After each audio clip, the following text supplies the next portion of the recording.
Folks, Black Star Network is here. Hold no punches. I'm real revolutionary right now. Support this man, Black Media. He makes sure that our stories are told.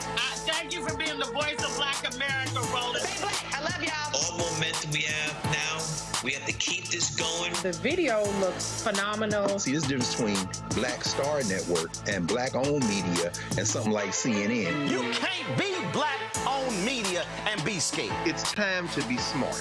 Bring your eyeballs home. You dig?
Today is Tuesday, March 3rd, 2026. Coming up on Roland Martin Unfiltered, streaming live on the Black Star Network.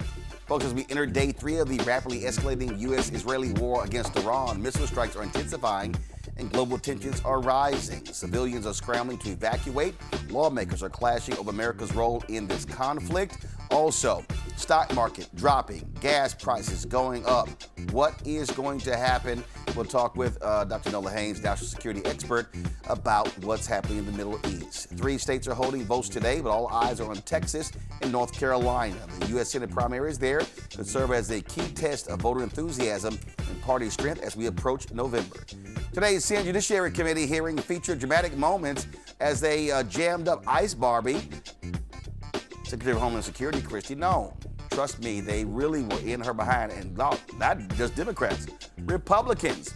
In a significant case, the attorney of an Illinois black woman and her family, who were awarded $5.7 million in a settlement after the Chicago police wrongfully raided her home in 2022, will join us. The legal team for the daughter of an unarmed man who was unjustly shot and injured by Los Angeles Police Department officers also here to tell us about a $3 million California jury awarded her after they found the officer's action not justified. And folks, in Tennessee, a committee has proposed designating a day in honor of the late racist Charlie Kirk. Well, guess what? Republicans sponsored the bill, but Democrat Representatives Vincent Duke and Justin Jones, they were lighting them up. And in tonight's Black Star Marketplace segment, our Shop Black Star Network Marketplace segment, we will address a common issue that many women with natural curly hair face: shrinkage. The creative curl prep will be here. It's time to bring the funk. I'm Roland Martin Unfiltered on the Black Star Network. Let's go. Remember it. Whatever it is, he's got the scoop, the fact, the find. And when it breaks, he's right on time and it's rolling. Best believe he's knowing. Putting it down from sports to news to politics. With entertainment just for kicks, he's rolling. Yeah, it's Uncle Roro, y'all. Yeah, it's Roland Martin, yeah. Rolling with Roland now. He's funky, he's fresh, he's real, the best, you know he's Roland Martin now.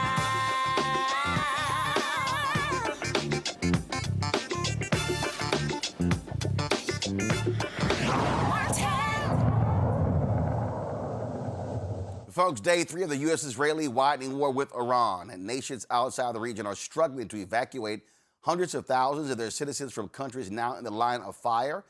Of course, Italy is doing so. The United States, not. They weren't even prepared. Wait till we show you what Secretary of State Marco Rubio said.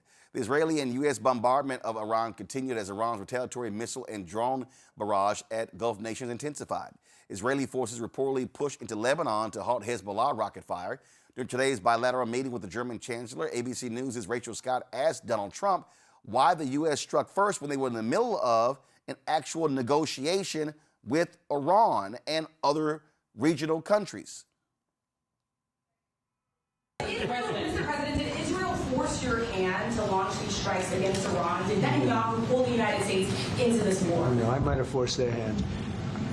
You see, we were having negotiations with these lunatics, and it was my opinion that they were going to attack first. They were going to attack. If we didn't do it, they were going to attack first. I felt strongly about that. And we have great negotiators, great people that do this very successfully and have done it all their lives very successful. And based on the way the negotiation was going, I think they were going to attack first.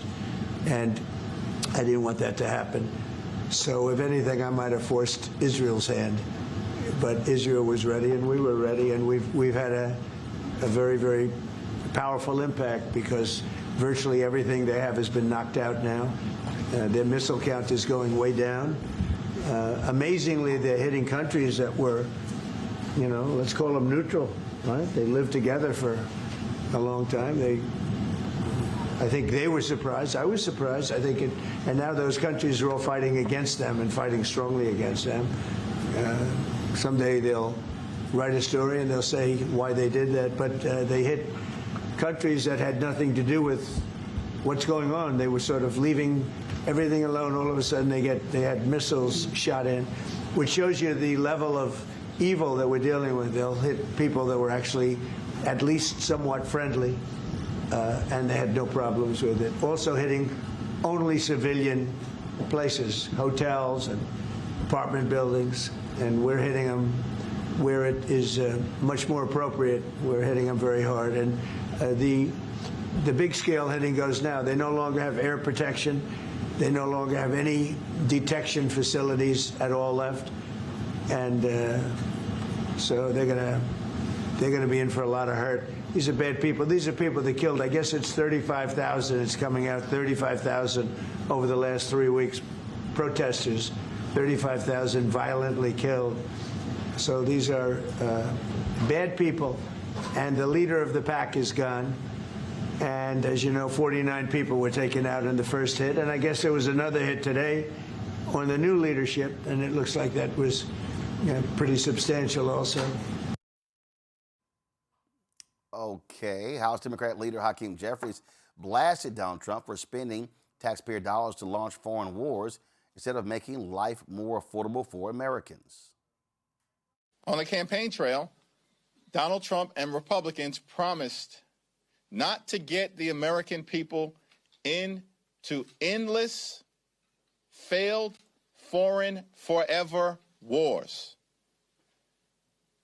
And yet Donald Trump has just gotten America into an endless war that he acknowledges and plans to be endless, as was the case earlier today. And we've already tragically lost the lives of 6 American service members because Donald Trump, without justification and without coming to Congress, has gotten America into a Middle Eastern war that we know will not end well based on what we've already seen in Afghanistan, in Iraq, and for that matter, in Vietnam as well. Donald Trump and Republicans have consistently lied to the American people over and over and over again on matters related to both domestic and foreign policy. These extremists have been a complete and total disaster. They have consistently failed the American people. And Democrats are here to offer a better path forward. Folks, here's how insane this is. Other countries are literally airlifting their people out. Even though you have airspace restrictions, you saw the video on social media of Italians really excited about it. You got so many people who are trapped. I saw the story of these live golfers are trapped there. They can't get to a tournament in Hong Kong, so many others. And so it's not like folks weren't prepared for this. Well, then again, they weren't because Donald Trump is so dumb. And when you just decide to go, well, what the hell, we're just going to go ahead and start bombing, then you don't properly prepare. Any real administration would have a plan of action 4, 6, 8 weeks out, 2, 3 months, and they'll be methodically removing people and getting them out of the country. No, not these fools. Here's Secretary of State Marco Rubio. Listen to this. Was there a plan in place to evacuate Americans before the attack took place? Well, that's the plan we're trying to carry out. The problem is, or the challenge we are facing, is airspace closures. If a country closes their airport, for example, in some cases the airports have been hit. So the airport in Kuwait was hit.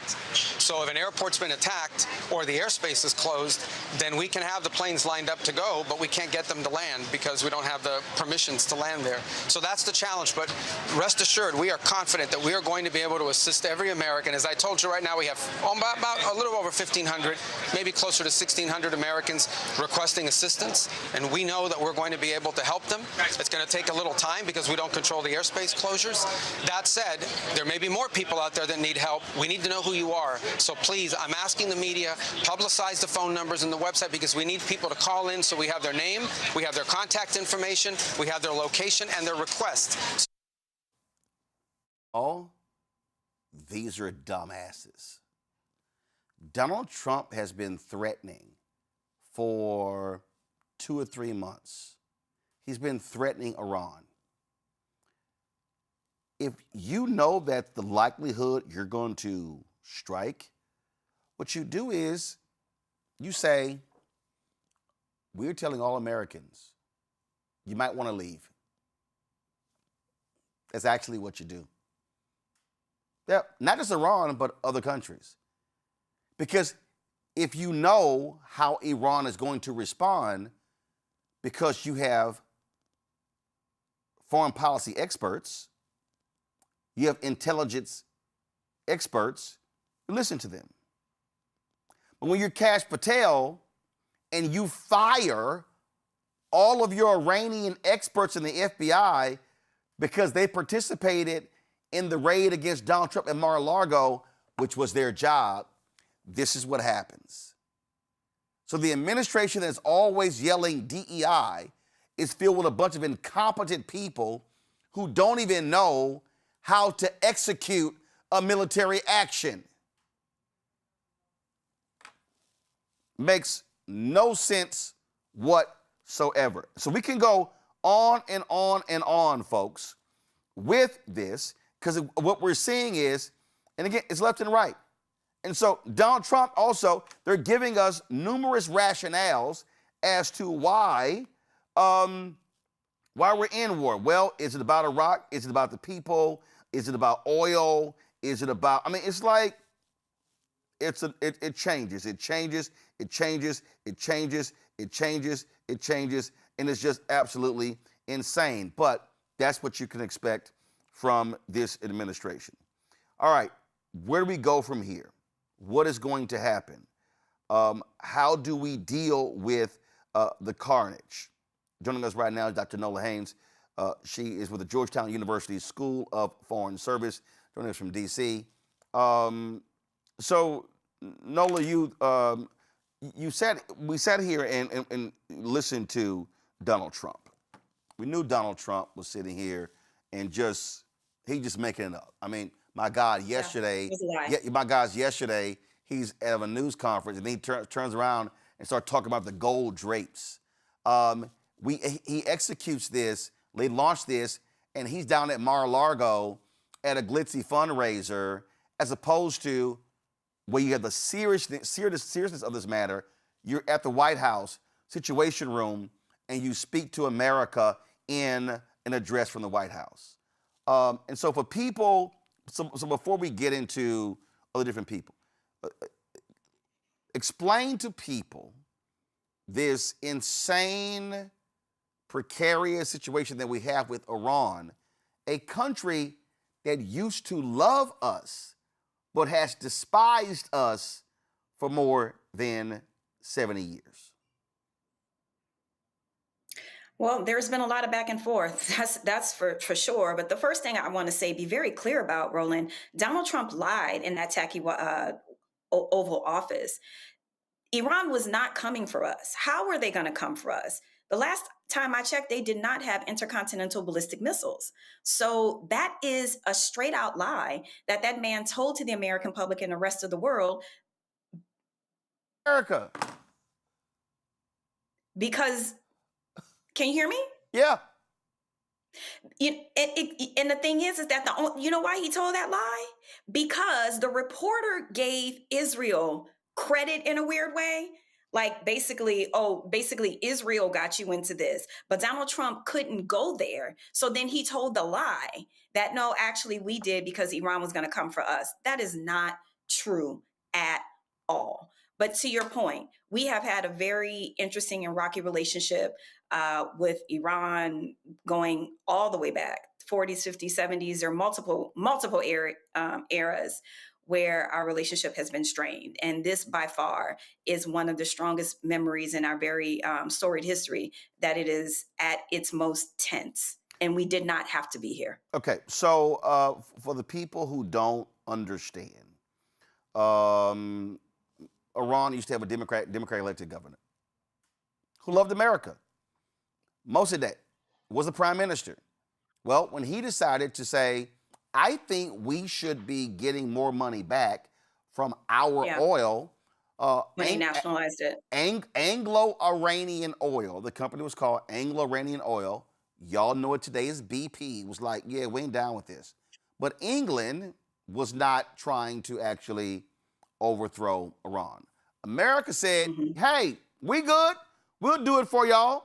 So what we did was we stirred dissent in the country, created economic conditions on the ground that led to people being pissed off, and then all of a sudden we go in, overthrow Mossadegh, then we install a general. He then doesn't follow our orders, so we get rid of his ass, and then we put in the Shah of Iran. He comes in, very oppressive, human rights abuses. He has these trained thugs, trained by our CIA, to repress the country. He leads from the early 50s through 1979. 1979, we have the Iran hostage crisis. The problem, Nola, is in the United States, we only frame Iran from 1979 forward. None of these networks.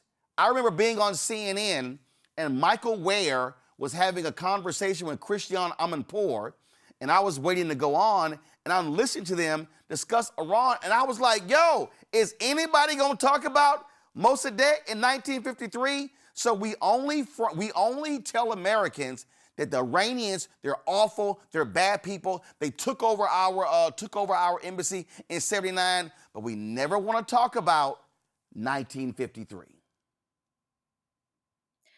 I mean, I agree with that, but I actually don't think it matters, because in Trump's America, truth doesn't matter. Facts doesn't matter, and history definitely doesn't matter. Here's why it matters. It matters because when you have framed this as they hate us, they want to tear our country. No, I wasn't done. No, I agree. Yes. So I think it does matter. We know MAGA ain't smart, but I just believe that the problem in America is we don't like hearing the real story of our foreign policy around the world and how we have contributed to a lot of this stuff because of our actions, which oftentimes comes back to oil and money. But I think a lot of Americans do know that. 1 in 5 Americans are only buying this story. I mean, to say that for the last 47 years that Iran's been killing Americans, that's just categorically untrue, and it's false. And I'm not saying every American knows that, and I'm not saying that every American knows the details of our relationship with Iran, but to some degree, from what I'm hearing from people, is they do understand that we have not been, quote unquote, at war with Iran for the last 47 years, because to your point, they decided that they don't like the supreme leader, who has been the leader for the last 46, 47 years and has been an oppressive leader. So to your point, that is the narrative in which they are going with. But from what I'm seeing, Americans aren't really buying it. Yeah, well, first of all, let's be real clear. When you look at the polling data, one of the reasons why Americans are not buying this war is because Donald Trump ran on 2016, 2020, 2024. No more wars. No new wars, no new wars. We should stop spending all this money fighting wars. Then he also said, we got the tweets, got everything else. Oh, Obama, when he's going to be in trouble with poll numbers, he's going to bomb Iran. Joe Biden's going to bomb Iran. And guess what? Conservatives are ripping him. Donald Trump is now firing back at Megyn Kelly, firing back at Tucker Carlson. Charlie Kirk was also speaking against this here. And so he created on the right, and remember, you have people like, oh my God, you had all these progressives who were saying, my God, Donald Trump is more of a dove than Biden and Kamala Harris. And now all of a sudden we see what is going on here. And so that's contributing to this, but also the shifting rationale as to why in the hell we were doing it. We were in the middle of a negotiation. Let's talk about that, because Obama negotiated a deal. Obama negotiated a deal when it came to Iran's nuclear program. Trump's like, oh, deal sucked, I'm tearing it apart. So he was negotiating a new one, which was essentially same as the old one. And according to officials in Amman, Iran agreed with all of America's conditions, and he was like, no, we're going to listen to Netanyahu, and we're going to blow their ass up. Right. So last year, when I broke the news on your show that the United States was going to attack Iran, I talked about JCPOA quite a bit. And JCPOA stands for Joint Comprehensive Plan of Action, which is also known as the Iran nuclear deal. We do not have to be here. We do not have to be here. I need people to really understand that. This is a fabricated situation. To what ends? I mean, there are a lot of speculations, but there's one point that I need people to understand. China is an interesting factor here, Roland, because Iran and China have a 25-year trade and security agreement that they signed in 2021. And while right now China and Russia are kind of playing it back a little bit, they are the ones who are offering up surveillance to Iran. It's a reason why they know where U.S. military and civilian assets are in other Emirates and Gulf states. So this is a very interesting part of this, where China is stepping in to fill in that diplomatic void that we've abdicated. You are also now having to factor them into the global response. And that part of it is going to be very interesting. So you have the situation where, as you opened up, you have Gulf states, you have, Emirates waking up to 5-star hotels in Dubai being bombed, and nobody want that. It did not have to happen, right? And now you have Europe trying to figure out how they're going to move. Now you have Gulf states trying to figure out how they are going to move. And right now it looks like they are giving the United States assistance, but let's be clear, because they don't want the drama in their own sovereign territories. That all that lying that Donald Trump did in the tacky Oval Office when he was talking about, oh yeah, they're partnering with us now and all these different things. He's making it seem like everybody's on board because they agree with what he and Netanyahu has set out to do. That is not the situation. What Trump and Netanyahu has done is put everybody in a situation no one needed to be in. And let's not even get to the point of we may not even have enough ammunition for Trump's forever war or whatever kind of version of war he wants this to be. Well, one of the things that I find to be very interesting, and again, so let me preface this by folks who will sit here and go, oh my God, are you pulling for Iran? No. If you're Iran, you know strategically, and when it comes to the military, the might of the United States. You understand that. But we can go back to Vietnam of what happens when we have might, but we face a country that operates with different tactics. So absolutely, what Iran does, first of all, Iran is firing missiles at U.S. air bases in these surrounding countries. So they are harming places where America could be releasing assets. America is pissed off because Spain said, nah, y'all can't use our stuff. Donald Trump literally said today, we can do whatever we want. No, you actually can't. You just can't just say, we're just gonna land at a base that's controlled by Spain or the UK or the French. No, you gotta get permission. The international system you even was have built to constrain a Hitler Trump. Right, you even have to get permission to use another country's airspace. So this arrogant, I'm a king, can do whatever I want. He's now realized, no, you can't. And those countries, to your point there, those countries have relationships with even countries like Iran when it comes to oil, when it comes to resources. So they ain't always rolling with us. No, absolutely not. And I've been waiting for the Strait of Hormuz to close, which it actually is. And while we don't get oil, hold on, no, don't run past that. Explain to the audience what the Strait of Hormuz is and why that's huge. Well, I was getting to it, Roland. Well, yeah, but you just mentioned that you gotta explain it. So my job is to make it for the people who don't talk this stuff every day. So before you make the point, I was going to explain it because I've been explaining it. Well, so let's let go. me finish explaining it. Let's go. The Strait of Hormuz, which is responsible for about 45% of the world's gas and oil that passes through the Strait of Hormuz. Okay. Now, why is this important for the United States, considering that our largest oil partner is Canada? It matters because what happens around the world also affects us too. So China is Iran's #1 trading partner, China, Russia. And so if we are messing with them, with their economic bottom line, you best believe they are going to figure out a way for us to feel that pain too. So when you open this up, you talked about the stock market and you talked about rising gas prices. And when people ask me all the time, why does foreign policy matter? This absolutely matters for your kitchen table. This matters for your bank account because everything is going to shoot up. And in terms of price. So the Strait of Hormuz is really important in all of this in terms of imports and exports. And let me be clear, Iran is taking an economic hit here too, because they get a lot of their money from exports. And so by them closing it and saying anyone who passes this boundary, you're going to get the business, that means that they are dug in, Roland. They are willing to take the financial hit. They are willing to take the military hits. And they warned the United States, y'all come for us, we will come for you. And to your point about the arrogance, we did not listen.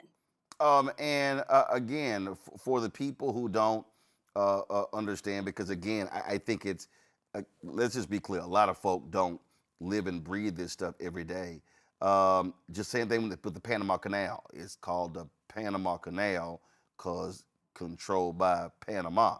When we talk about the Strait of Hormuz, the reality is that is in, hold on, let me pull it up here because I want people to actually see this so we can understand the role that Iran plays in this.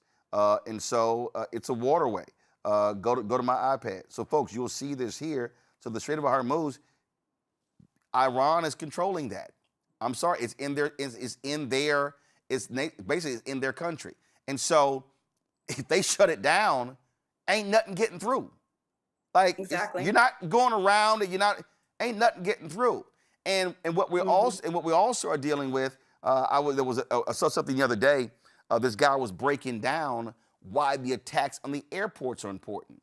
Because he talked about even in Dubai and those airports, they handle 127 million passengers. They are the air gateway from Middle East to European countries as well. So Africa. So Iran, being again smart tactically, by attacking the Dubai airport, by attacking these other countries, they are now impacting other nations around the world by this action because they've been canceling flights left and right. So now all of a sudden, people are stranded there. Now they can't do business in these places. So now other countries are going, yo, U.S., Israel, when this gonna shut in? Because you're now messing up our economy, and now you're impacting global economics, and now you have global instability.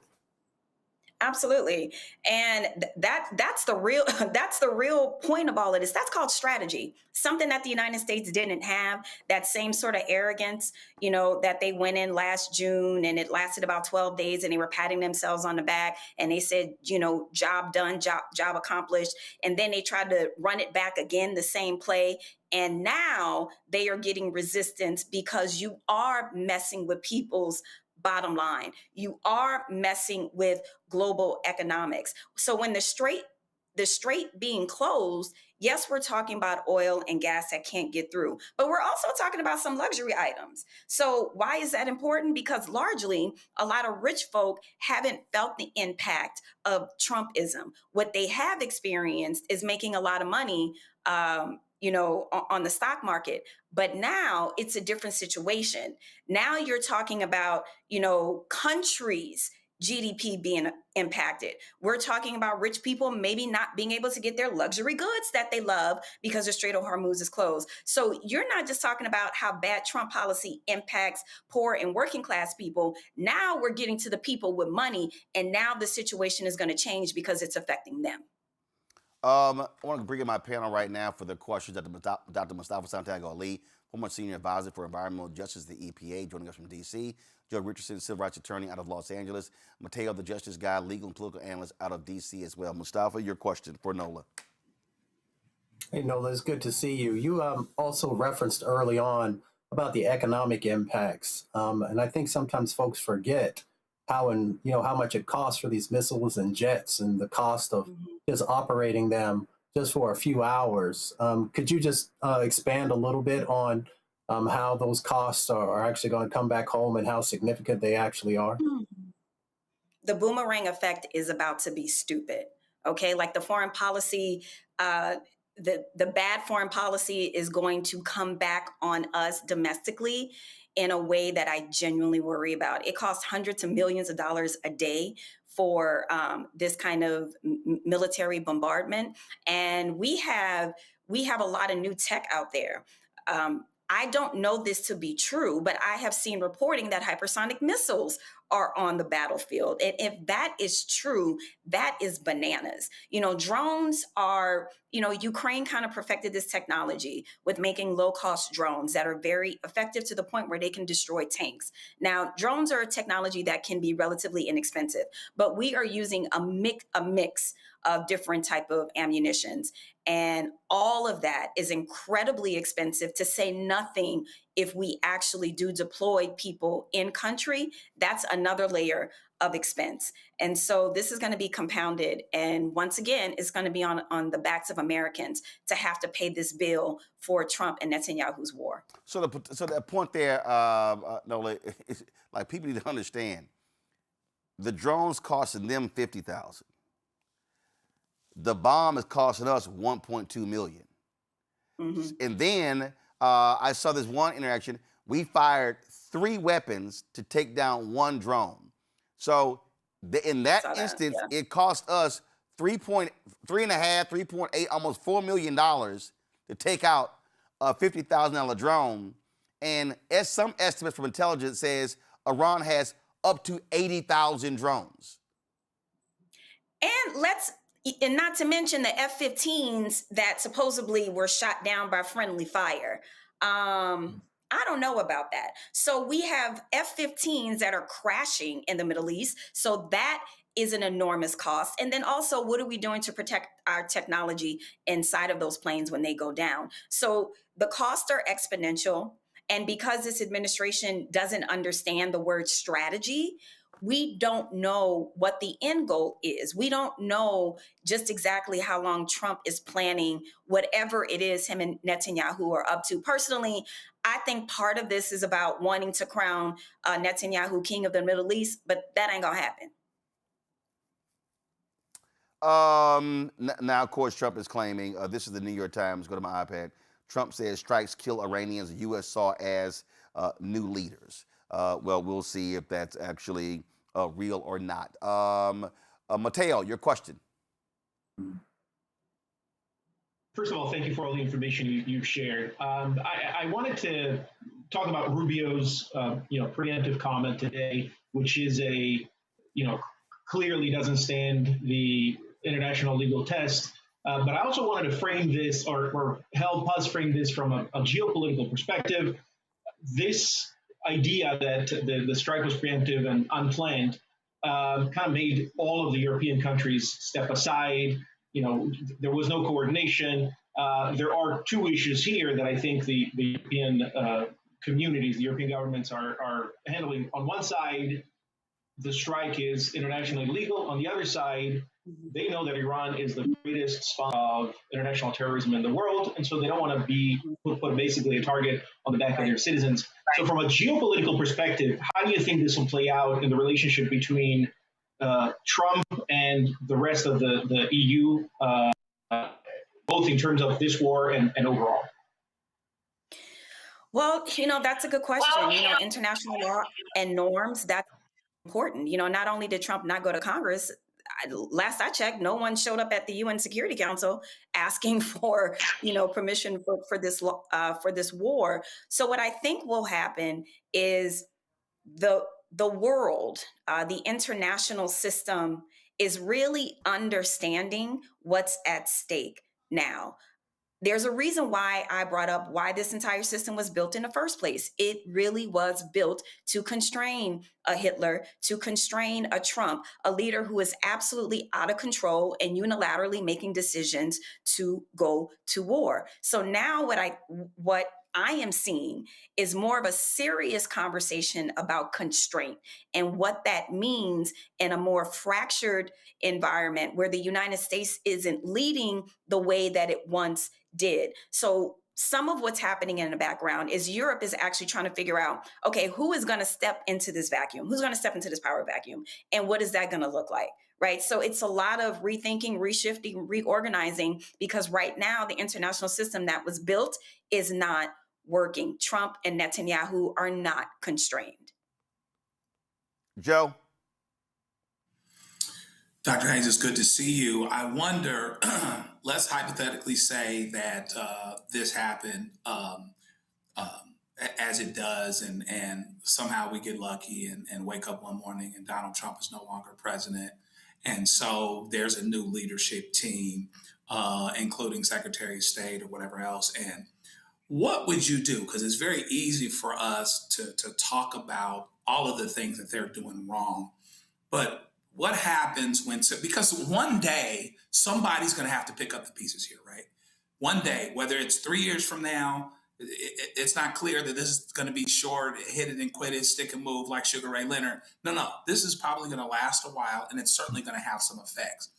So guide us through a bit, if you can, as to what someone that is involved in this situation from a leadership standpoint that really wants to assess and do what's right, what's practical, what's pragmatic on some level, but what's best for our long-term interests. Can you start to guide us a little bit in terms of what that might look like? Are you asking what happens after Trump? And if this situation is still ongoing? Yeah, that's the short of it, right? What happens after somebody that really wants to be responsible about landing the plane in this situation has an opportunity to do so? I think first and foremost, listen, I come to this work, international security and arms control, that's just not a title. That's an actual job.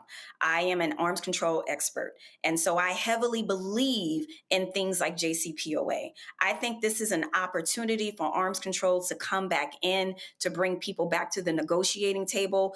The United States is going to have to pick up our diplomacy chops where we have failed during the Trump years. So I want to start there. I want to start with letting people around the world know that we are very serious about diplomacy first versus a deterrence first posture. And is it going to be costly for us? Are we going to have to eat crow? Absolutely. But the starting point is diplomacy, and then negotiation, and then coming back to the table to reconvene things like JCPOA, New START.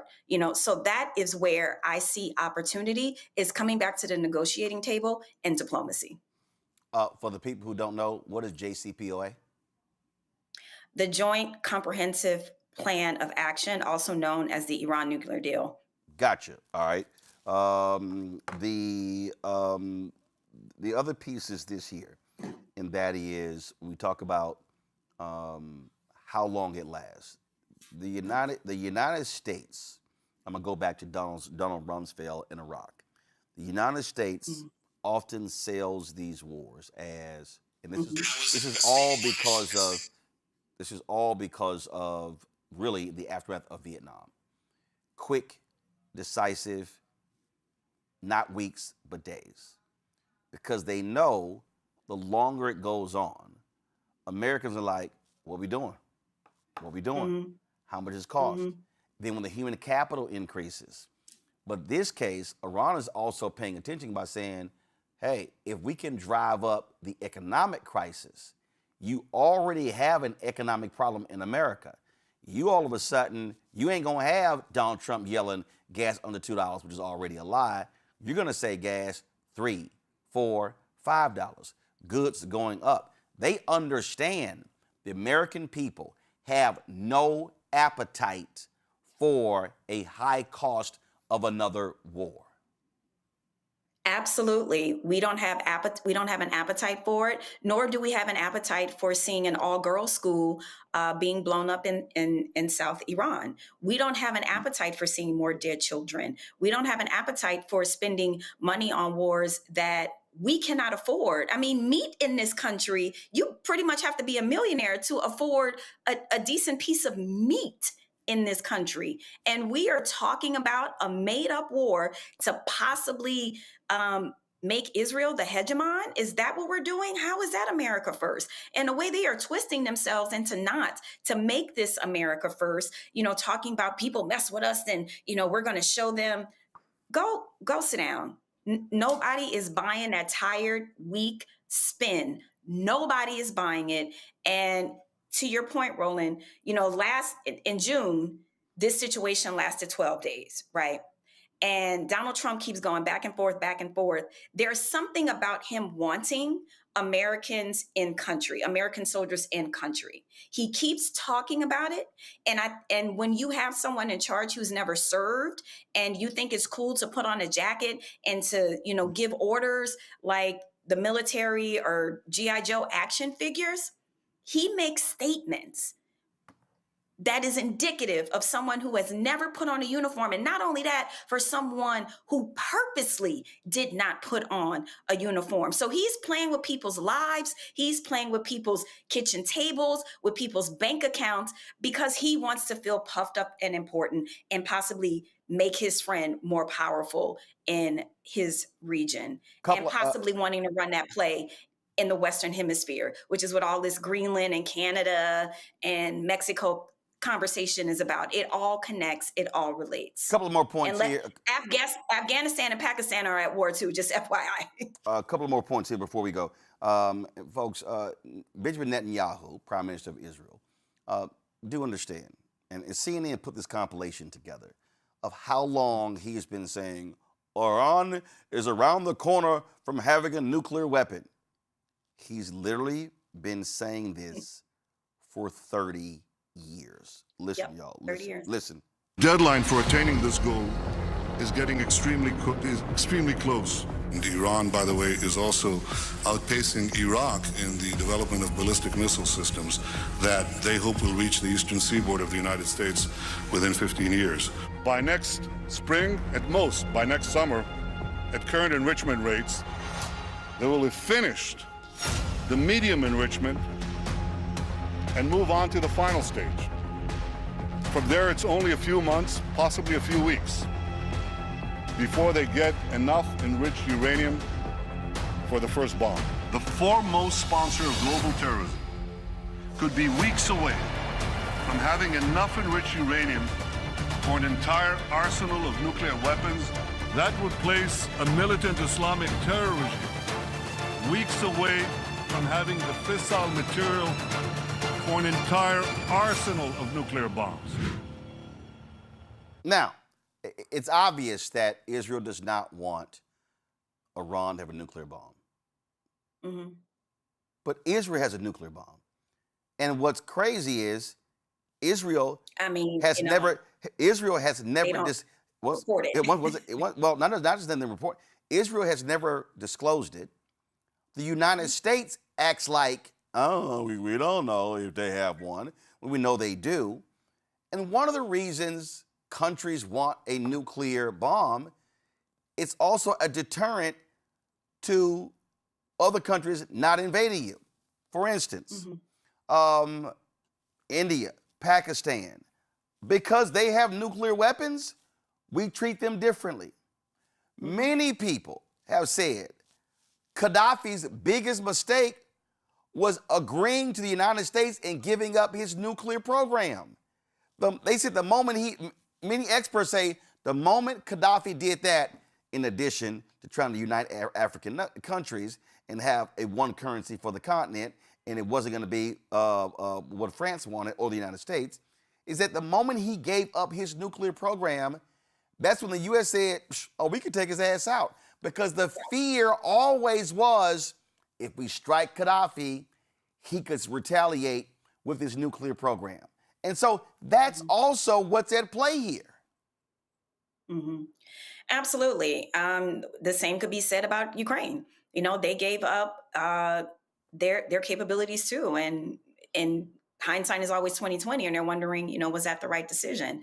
But, and France, there's reporting that France is actually stepping up their nuclear program. So again, the way that this is impacting the global system, not just economically, but we're talking about global security is going to be forever altered by what happened this time with Iran, because Donald Trump and Netanyahu, they are acting unilaterally as if they are crown kings of the world.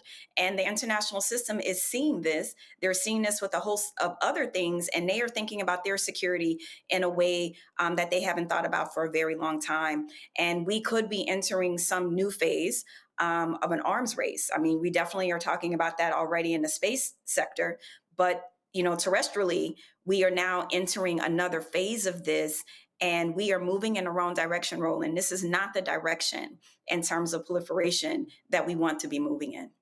All right, Dr. Noel Haynes, we appreciate it. Thanks a lot. Thank you. Folks, going to a break. We come back. We're going to talk about elections taking place today in Texas, North Carolina, as well as Arkansas. Lots more to discuss right here, Roland Martin Unfiltered on the Black Star Network. With medicine and science under attack, I want to keep you and your family informed and healthy. I'm Dr. Ebony Hilton, and I knew at the age of 8 that I wanted to be a doctor. So I studied hard and became the first African-American female anesthesiologist hired at the Medical University of South Carolina since its opening in 1824. And I always say I was made into a doctor, but I was born to be a mom. And as a new mom, wife, sister, daughter, and friend, I understand how frightening a medical crisis can be. I care for individuals on some of the worst days of their lives, and it's my mission to provide you with a safe space to gain clarity on issues affecting your mind, body, and soul. I recognize that there are health disparities, particularly as it pertains to race, and I want to help bridge the gap between you and your healthcare providers. Join me every Thursday for Second Opinion on the Black Star Network, where each week I'll invite experts from various medical fields to share the latest health news. We'll discuss topics such as the vaccine debate, mental and sexual health, medical bias, infertility, menopause, andropause, nutrition, and aging. Together with my medical colleagues, we aim to provide you with a second opinion. Don't miss it, Thursdays only on the Black Star Network.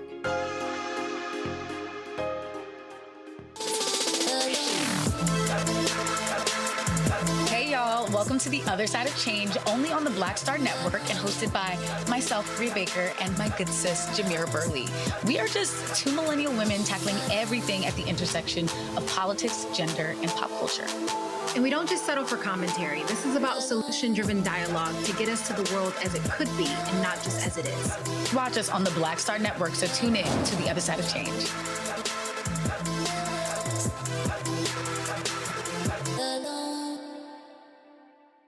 What's up? It's Talib Kweli. I'm CEO. This is the Black Star Network.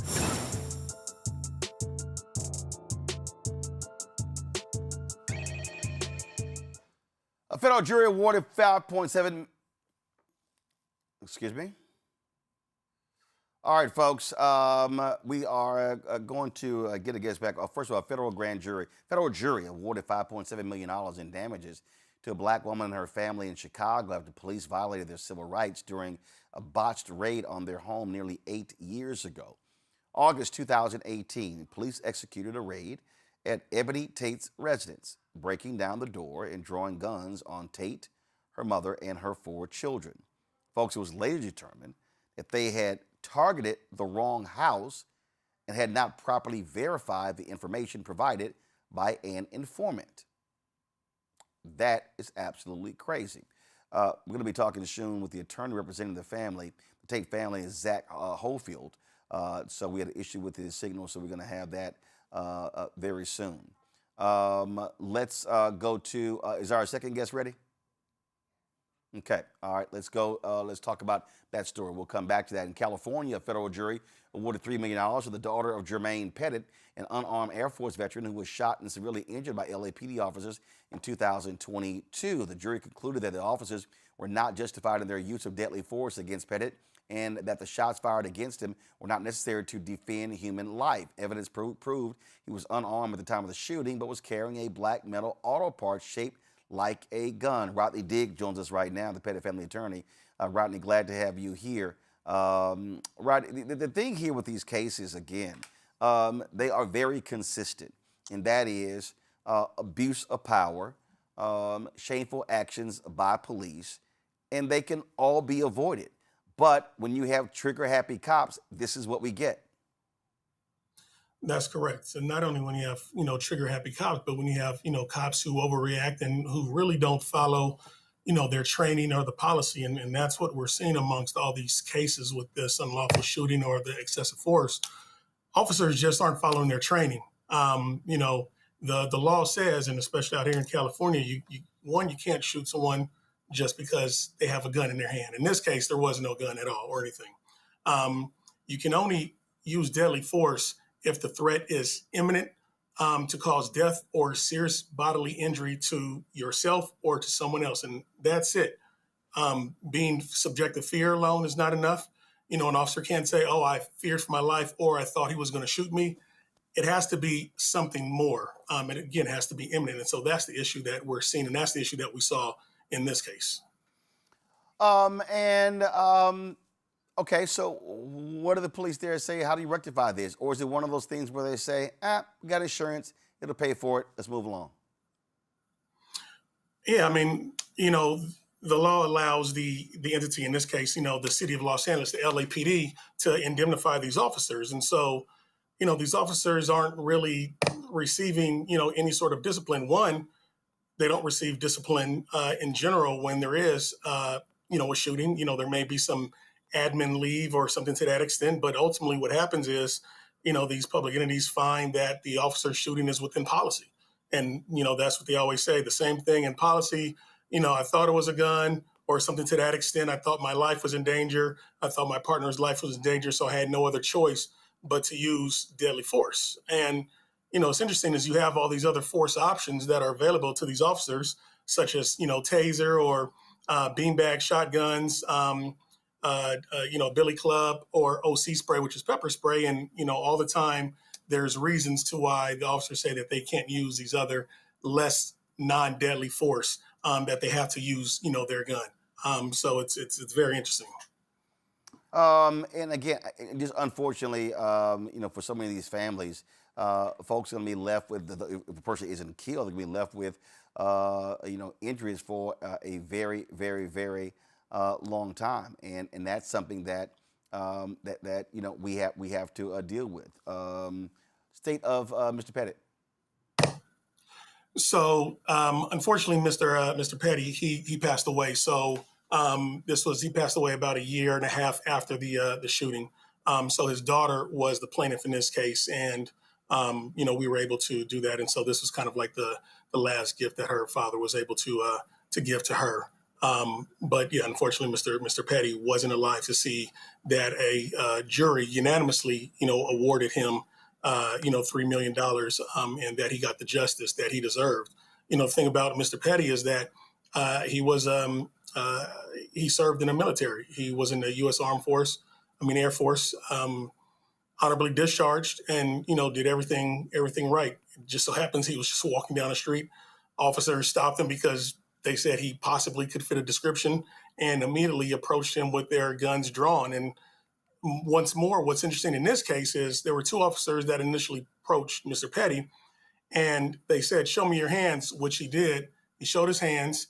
In one hand, he had a water bottle. In the other hand was his car part that doesn't look like or shaped like a gun.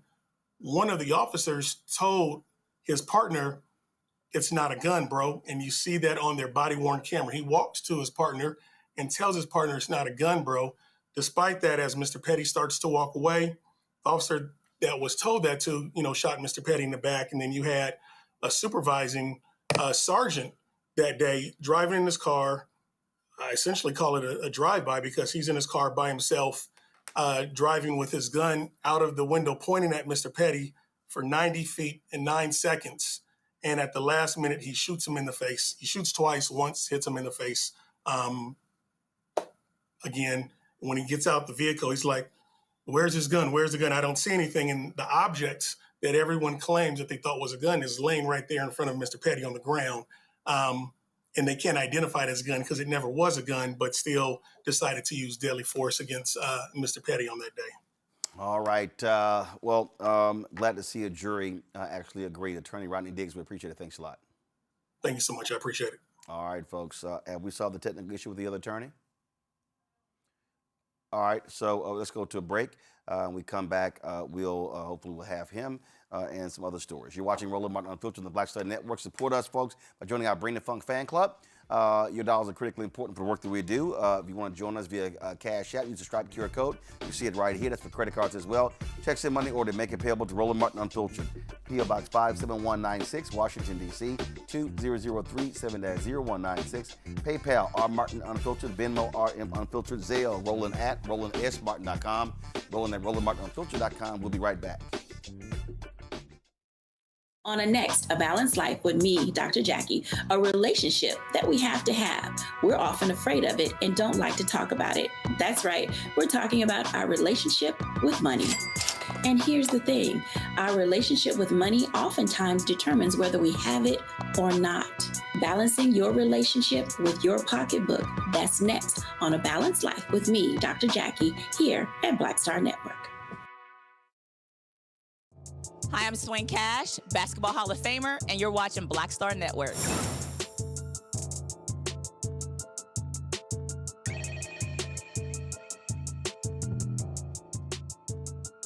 With medicine and science under attack, I want to keep you and your family informed and healthy. I'm Dr. Ebony Hilton, and I knew at the age of 8 that I wanted to be a doctor. So I studied hard and became the first African-American female anesthesiologist hired at the Medical University of South Carolina since its opening in 1824. And I always say I was made into a doctor, but I was born to be a mom.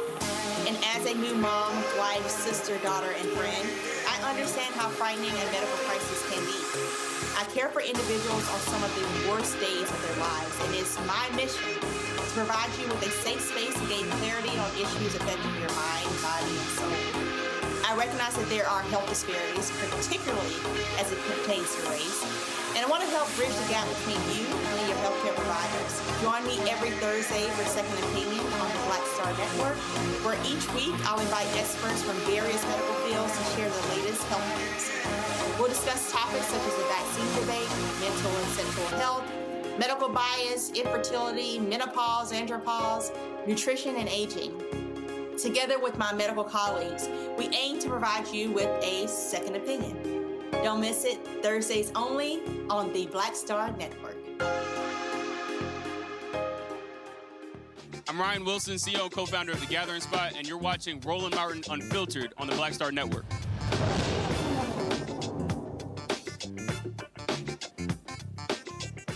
Primary day in Texas, Arkansas, and North Carolina as huge races up and down the ballot are there for Democrats and Republicans. Texas, we're watching, of course, that U.S. Senate race between State Representative James Talarico as well as Congresswoman Jasmine Crockett. Already problems there in Texas. Go to my iPad. Texas Democrats say that upwards of a third of people in Williamson County have been turned away as a result of polling confusion. This is the press release right here. They say today should be a celebration of democracy. Instead, hundreds of Dallas and Williamson County voters are being turned away from the polls, and we know exactly why. The Dallas and Williamson County Republican parties refused to agree to a joint primary election. That decision forced voters out of the countywide voting system they've used for over a decade and sent them scrambling to find their assigned precinct.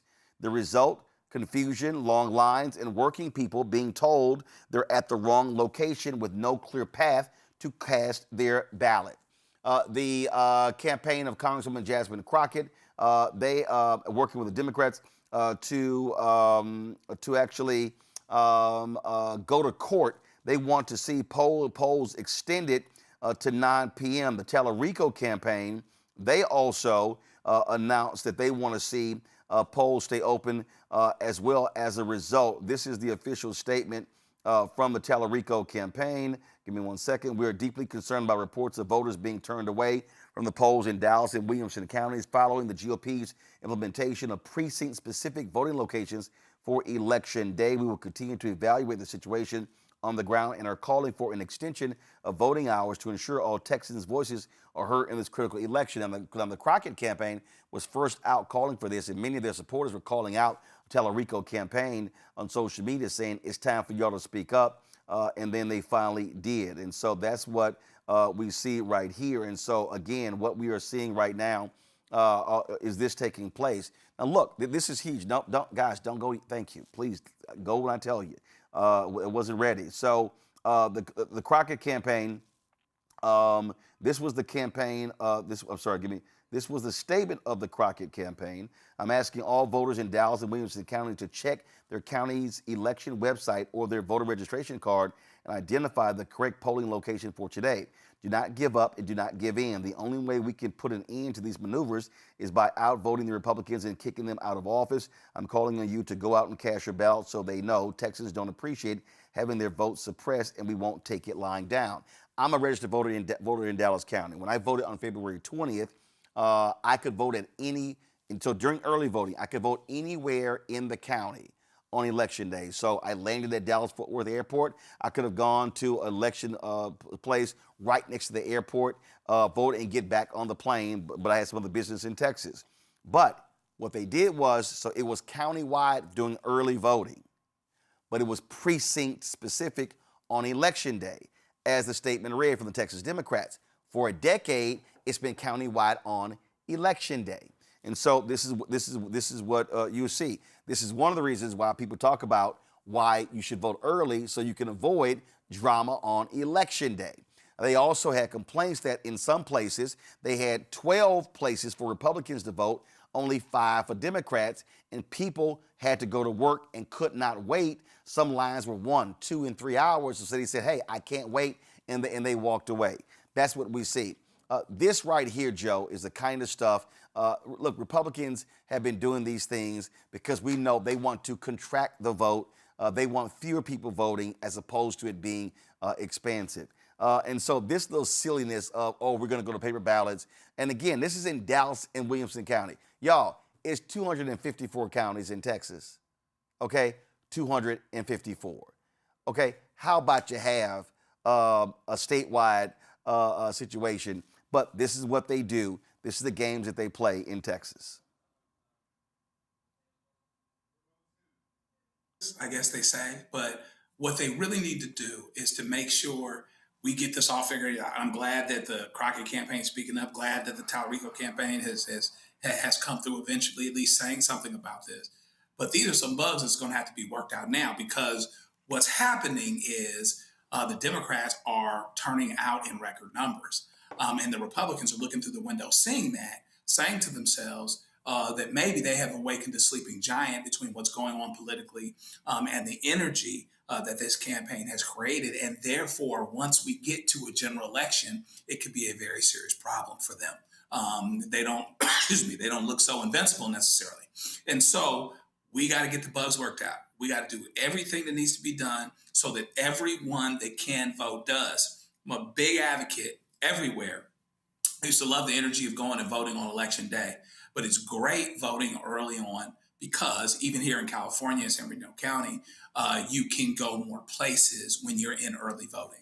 You can go to the general voting place. You can go to the county registrar of voters. So you've got all kinds of flexibility. We also have very good mail-in, et cetera.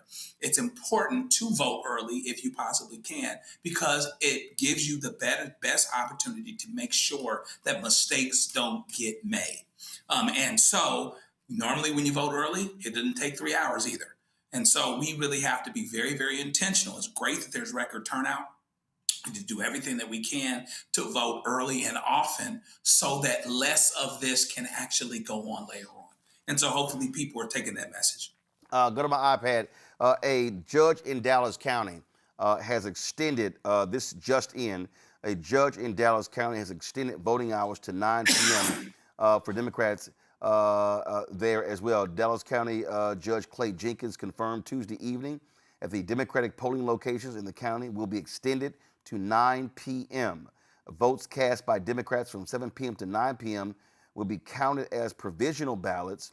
The hours were not extended for Republicans as they did not seek the same change. I'm not sure why they're going to be counted as provisional ballots, but they have been extended. Mateo. I think that, it's pretty clear to me what is happening. It's not a far-fetched to call it voter suppression, but even if it were just a byproduct of misorganization. I think the biggest threat here is voter apathy, right? We've seen voter apathy by just the numbers. The vast majority of Americans don't vote, let alone in midterms, let alone in primaries. I think that the greatest threat here is the fact that people are just simply looking at a long line and they just give up. They're not going to sit in line. They're not going to try again. They're not going to seek any type of relief like we've seen in county. I think that the message we need to send out is don't give up. It's the importance of even a primary election to participate, to be there, to vote, and to vote often, and to not give up on this, which is the foundational right to ensure democracy. Well, but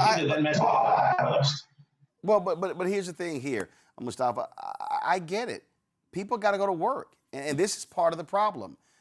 If I go to the polls, and let's say I gotta be at work by 8:30. Polls open, let's say it's 7 a.m. Okay, if I get there at 7 a.m. and in long lines, stuff along like this, all of a sudden now, damn, I got traffic, and so I've accounted for 30 and 45 minutes to vote. I'm not expecting it's going to take 2 hours for me to vote. This is one of those issues. And what we have seen, and I've witnessed this in Texas, where Republicans, how they'll game a system. They'll sit here and say, oh, we'll have limited number of voting booths, knowing full well you can look at the data and know what's a Republican precinct and a Democratic precinct. You know when it comes to voting, and they often say, well, you know, there's cost, but we can't do these things. Listen, Tarrant County, next to Dallas County, that's where the Republicans whacked 100 early voting locations claiming, oh, we just can't afford it. No, they want to shrink. So the problem is when people have to work. And so it's like, hey, I can vote before work. I can vote when I get off, but now time is being compressed. And yes, folk, they get frustrated. We're not actually we're seeing massive turnout in Texas. Early voting, it was like 240% higher than it normally is. Republican was about 120% higher. So we're seeing turnout. I'm reading this tweet here. Don't go to it. So she said, backlash to President Trump in South Texas. Early voting in the 5 border counties from Webb County, Laredo, down to Cameron County, Brownsville. Democrats outvoted Republicans 103,000 to 25,000. So you're seeing that. But again, this is what the John Lewis Voter Act and others were about. Republicans do not want more people to vote. They want to make it harder, not easier. Yeah, I mean, people are hungry to vote, right? People are hungry for change. But, you have this suppression strategy that's in place in this moment. Of course, we know suppression strategy has been around. Our good sister Fannie Lou Hamer used to talk to us about it, and many others. And as we come forward into this moment, we see many of those old tactics just be upgraded for the 21st century. They understand that if they can shrink the vote, then they have a much better chance because their policies are not reflective of what most folks in Texas, most folks in North Carolina, or a number of other locations across our country are interested in. So they know that they have to rig the game. And they rig the game by making sure that folks sometimes don't know where to go to vote, or if they show up, certain types of ID that's necessary. There is a gamut of things that have been put in place intentionally to stop people or to shrink the number of people from voting. If you truly cared about democracy, we would be making it as easy as possible for folks to vote, legally to vote. We would also make sure that we are properly funding and helping people to understand where to be able to go to vote. But that's not of interest to folks who are trying to hold on to power, who are trying to make sure that their view of America continues. But the voters, we the people, are saying that, yes, we are going to show up. So our elected officials and others have a responsibility to make sure that when we show up, that we have the ability to cast our ballot. And here's the problem that people have to understand. If you don't know what your specific precinct is, and let's say you're going to vote after you get off of work, then if you're not in line, you can't vote. This is Judge Clay Jenkins in Dallas County. This is what he said. Even if they're willing to go through all that hassle, they may not be in line at their correct polling place until 7 o'clock. And if you're past 7 o'clock to get in the line, you can't vote. Now, if you're in line by 7 p.m., you can vote. But if you're not in line, you can't vote. And this is when it comes to the hassles. All right, folks, again, we're going to be monitoring this. Oh, and by the way, Dallas County and Williamson County are the home counties of both Democratic candidates, James Talarico and Jasmine Crockett, for the U.S. Senate race. All right, folks, short break. We come back. We'll talk with the attorney for a family in Illinois. They got a huge settlement in a case there. Back on Roland Martin Unfiltered in a moment. On a next, A Balanced Life with me, Dr. Jackie, a relationship that we have to have. We're often afraid of it and don't like to talk about it. That's right, we're talking about our relationship with money. And here's the thing, our relationship with money oftentimes determines whether we have it or not. Balancing your relationship with your pocketbook, that's next on A Balanced Life with me, Dr. Jackie, here at Black Star Network. My name is Bill Duke, and you're watching Roland Martin Unfiltered.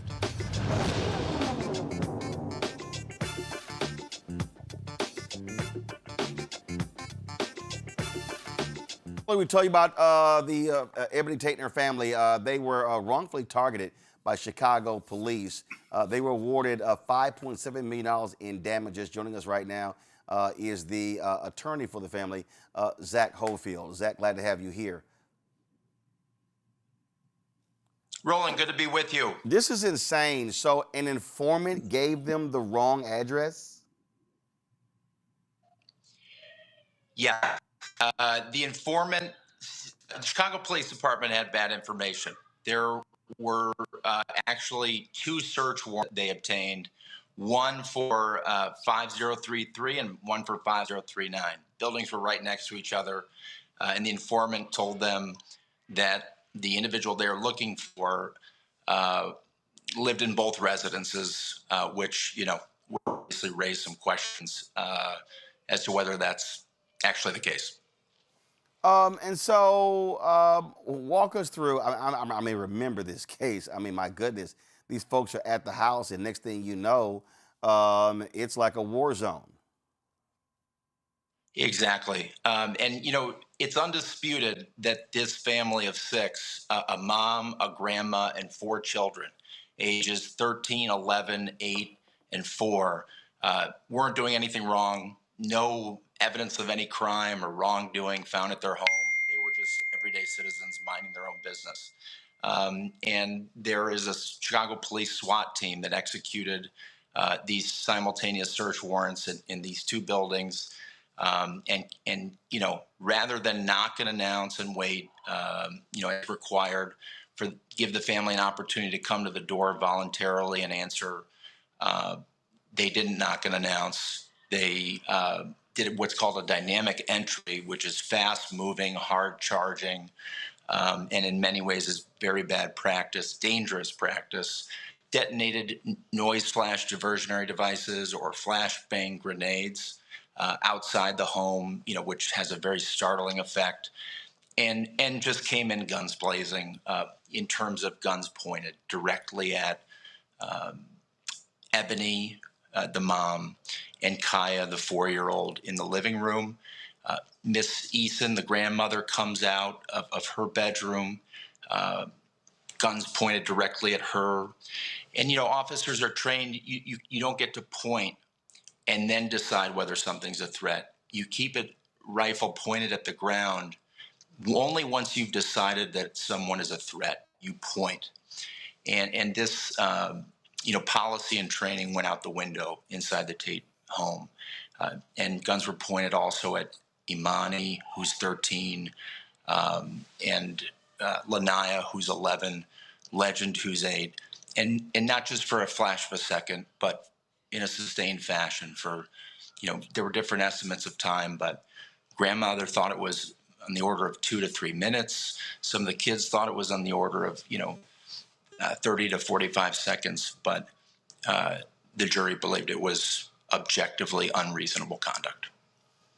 Absolutely crazy. So I'm glad to see this jury had some sense because that's just absolutely crazy. Yeah, it's hard to imagine. And I think the other part of the story, Roland, is that I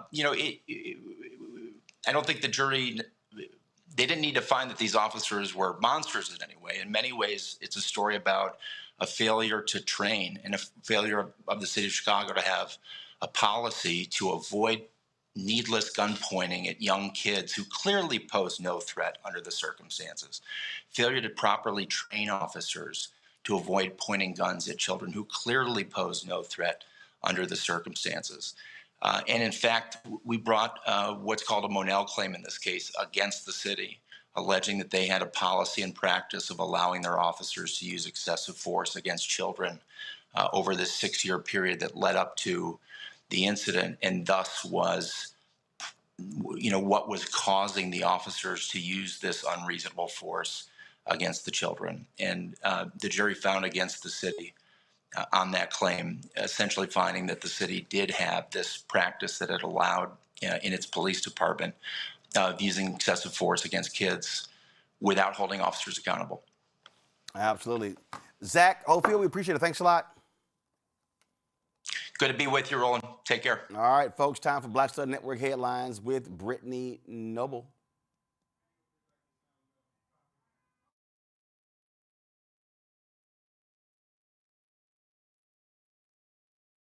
The Baltimore Police Department released body-worn camera footage for the February 24th fatal police-involved shooting of a 37-year-old black man.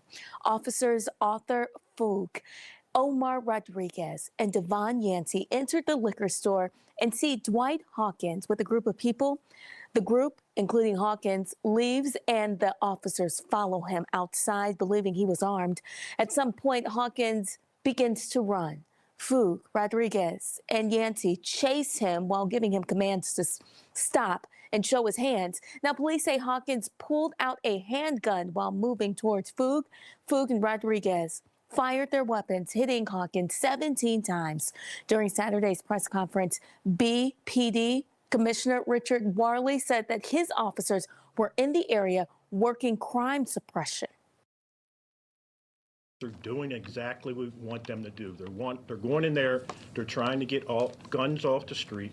Clearly, they were drawn to this individual who they were extremely correct. He had a handgun. People were grieving.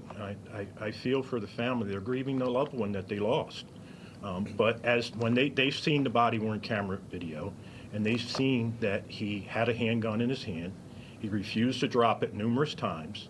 He's a convicted felon that should not even have had a handgun. And as he comes up to the second officer, he reaches his hand up towards the officer's gun. This is not the first police-involved shooting involving officers Rodriguez and Yancey. They were involved in a July 2025 incident that resulted in the death of a well-known street vendor, Balil Abdullah Jr. Well, a black Pennsylvania mother says she was racially profiled when a local white police officer pulled her over after she handed her son a coffee cup. The incident happened January 15th after Bianca Tatum dropped her son off at home. The Fairview Township police officer pulled Tatum over, accused her of engaging in an illegal transaction after she handed her son the cup. The officer also asked her, "Do you have any crack?"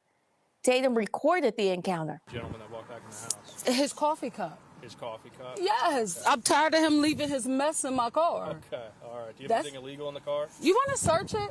I mean, if you want to let me search it. Like, what do y'all think we did a transaction or something? Well, that's what it looked like. Because we're black? No. I couldn't see in your car. Your window tints too dark. Okay, anyway. so exactly. So, but it looked like we were doing a drug transaction. Yeah, so you pulled up, he came out, you handed something to him, he walked back in the house. You missed it. We're not going to argue about it. I came from this way, went around, took him home, I saw where dropped you came him from. off. I saw where you came from. And I dropped him off to his house. Okay. He left his cup here because I'm tired of his shit being in my car. I beeped the horn, gave him his cup. Okay. That's what happened. Okay. Do you have anything illegal in the car? No. Okay. Tatum says she will seek legal action. Well, Aisha Pinky Cole, founder of the popular Slutty Vegan franchise, is facing financial hardships again. This time, she's filing for Chapter 11 bankruptcy, citing nearly $1.4 million in debt. The filing comes just after Cole's announcement that she will make her reality television debut on the upcoming season of The Real Housewives of Atlanta. Slutty Vegan began as a food truck in 2018. It quickly expanded to 14 locations at its peak, though several restaurants have since closed. According to court documents, Cole owes about $1.2 million to the U.S. Small Business Administration and about $192,000 to the Georgia Department of Revenue. The next step in the case is a bankruptcy teleconference scheduled March 12th, with a reorganization plan due by June 12th. Fourth grader Honey Cooper may just be 9 years old, but she's already making college-level moves. The Kim Park Elementary student in San Bernardino, California, spends her days like most fourth graders do, studying fractions, science, and reading. But outside her elementary classroom, Honey is sitting in a college art course alongside much older students. Her mother, Honey, says the youngest of 5 taught herself to read as a toddler, and she has always shown an extraordinary curiosity and love of learning. That talent caught the attention of Assistant Superintendent of Student Services, Sandra Rodriguez, who encouraged public school students to enroll in classes at San Bernardino Community College. Well, the Homeschool Yo Kid Expo is coming to the Midwest, Southeast, and West Coast. The traveling educational event is expanding to 13 more cities. It serves as a comprehensive resource hub for both new and experienced homeschoolers.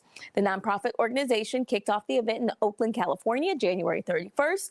Now it will hit places like Alabama, Florida, and Mississippi, just to name a few.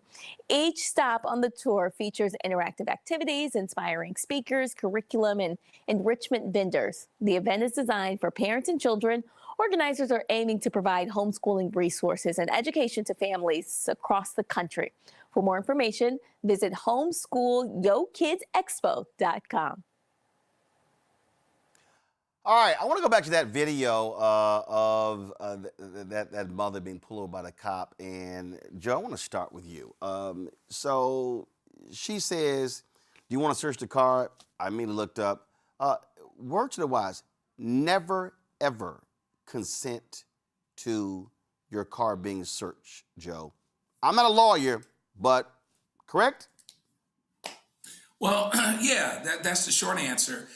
You got to see the window that she's coming through in that, hey, I got nothing to hide. But the only problem with that is most of the time the police are the ones saying, well, if you don't have anything to hide, I should be able to search it. No, you should not be able to search it.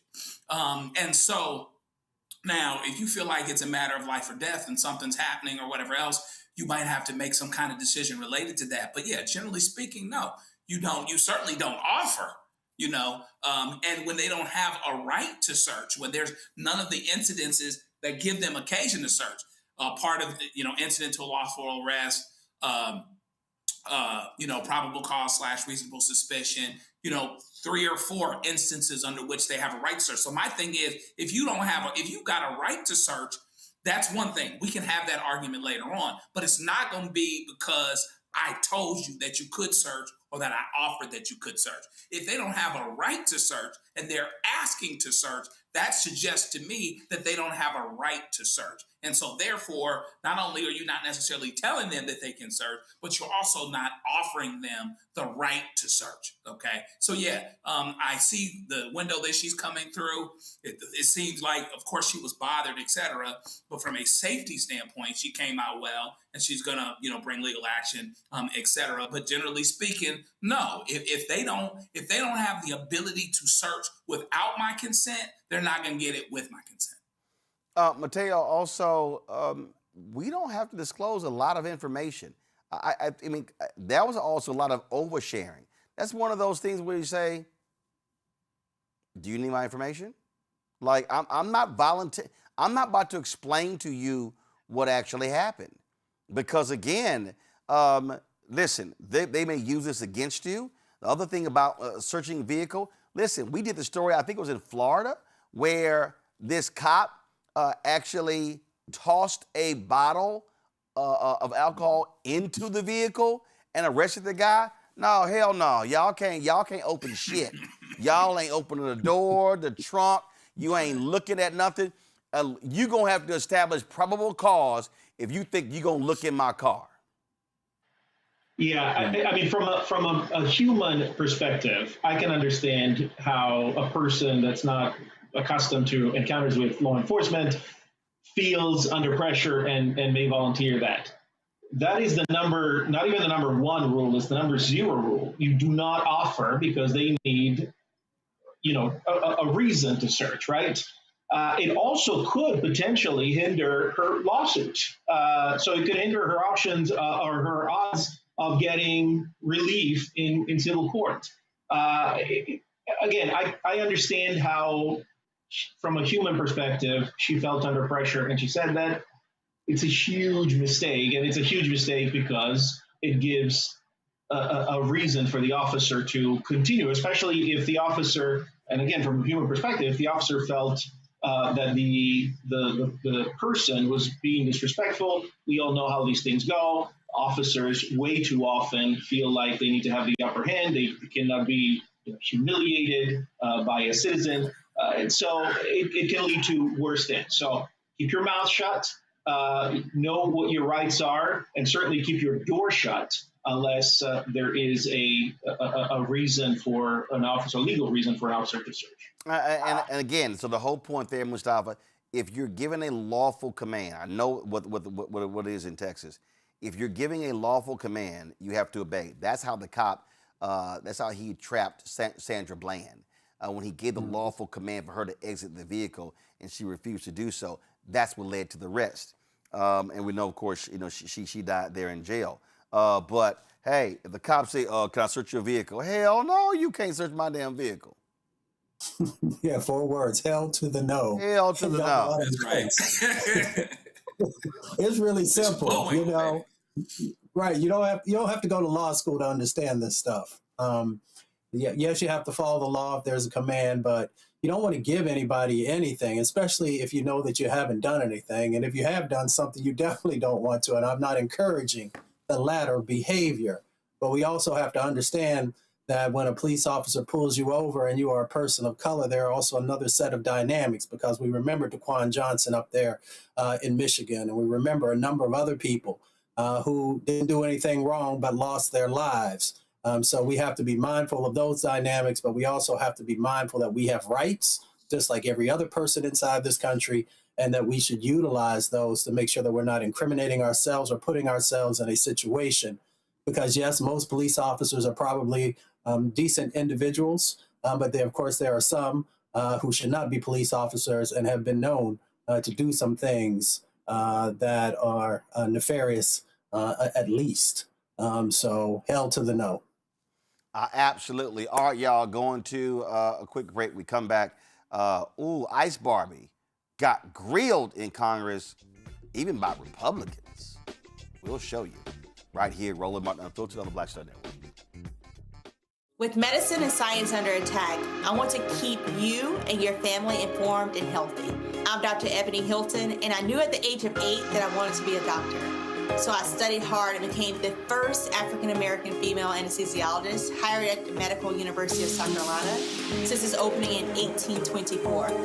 And I always say I was made into a doctor, but I was born to be a mom.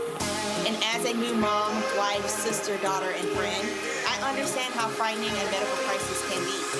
I care for individuals on some of the worst days of their lives, and it's my mission to provide you with a safe space to gain clarity on issues affecting your mind, body, and soul. I recognize that there are health disparities, particularly as it pertains to race, and I want to help bridge the gap between you and your healthcare providers.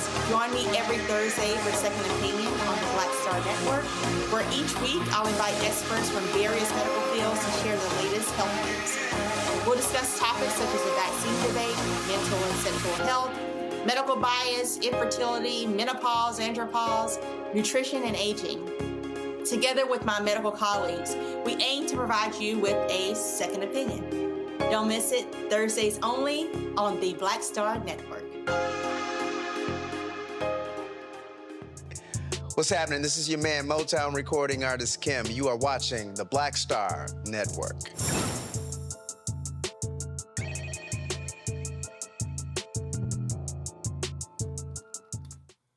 Ice Barbie, Kristi Noem, Secretary of Homeland Security, testified before Congress, and man, she got her ass lit up by Republicans and Democrats over a variety of issues, including the killing of 2 Americans by ICE agents, and of course, that plane, that some call the love nest, that with a bedroom that they picked up. So we're gonna show you some of the grilling, which was actually pretty interesting.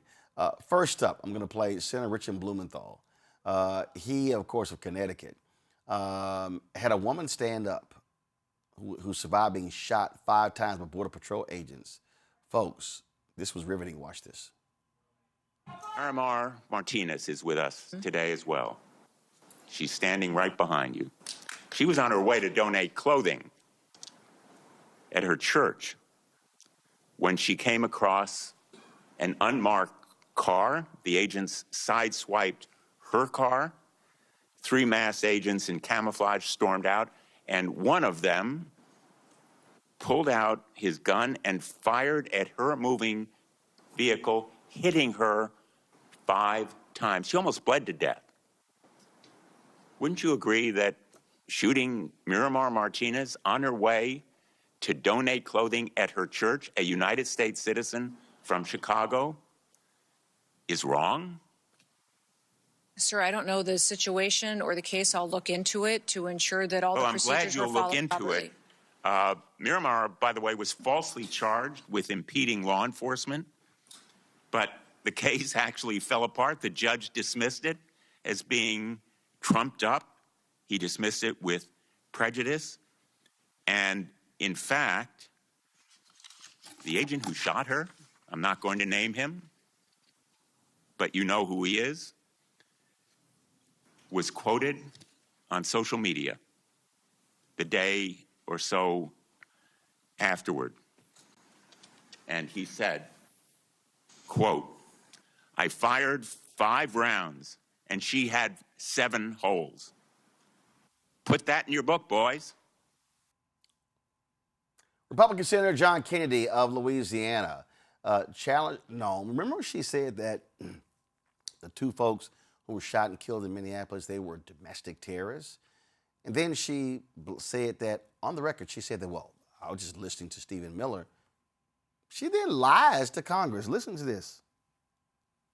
The 2 killings in Minneapolis,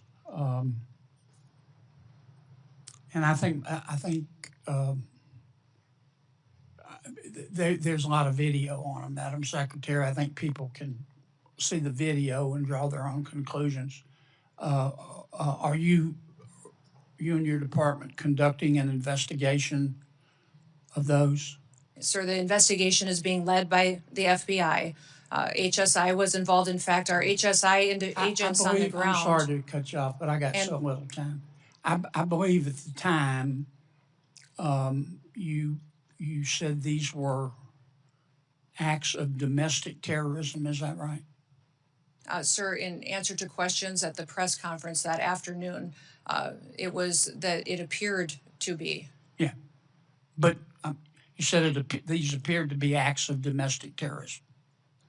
And as I've said previously in this hearing, is that first, Madam Secretary, did you say we're getting information from a chaotic scene on the ground and relaying information to the American people. Okay. Now, again, those videos are public. People can draw their own conclusions. I think it'd be safe to say you got some pushback on that. Mm-hmm. Would that be fair? Yes, sir. And you had some criticism. I'm not saying the criticism was accurate or inaccurate. I think you did. What got my attention was that you blamed those statements on Mr. Stephen Miller at the White House. Did you not? No, sir, I did not. And in fact, where you're seeing that is in a news article of anonymous sources. And anonymous sources say a lot of things, but I've never said that at all. Well, here's what you said on the record. I'm going to read your words. Quote, "Everything I've done at the direction of the president and Stephen." Sir, where did you see me say that at? You read that in a was news reported article with no sources You said it on affiliated the to it. record on January 27th of 2026.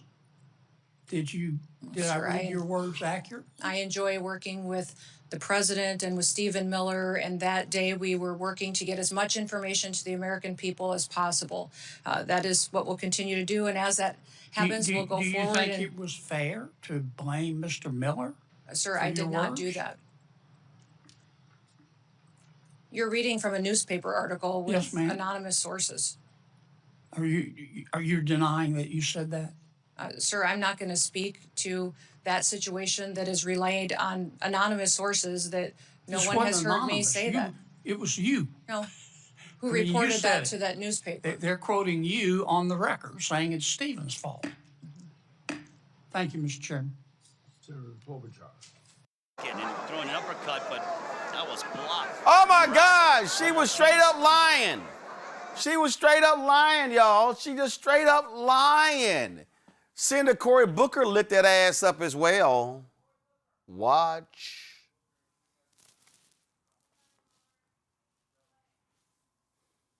It is an idea that the government has a very high standard should they take away liberty and freedom from an American citizen. How many U.S. citizens has DHS detained as of last October? Senator, if you're talking about detained and arrested, is that those that have been violating and obstructing our law enforcement operations?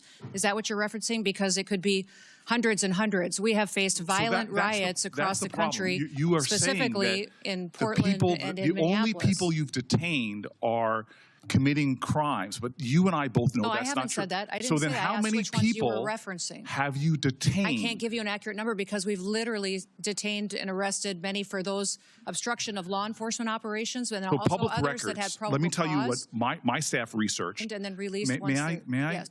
continue? Public records are showing that over 170 incidents of your agency unlawfully taking away the liberties and freedoms of American citizens.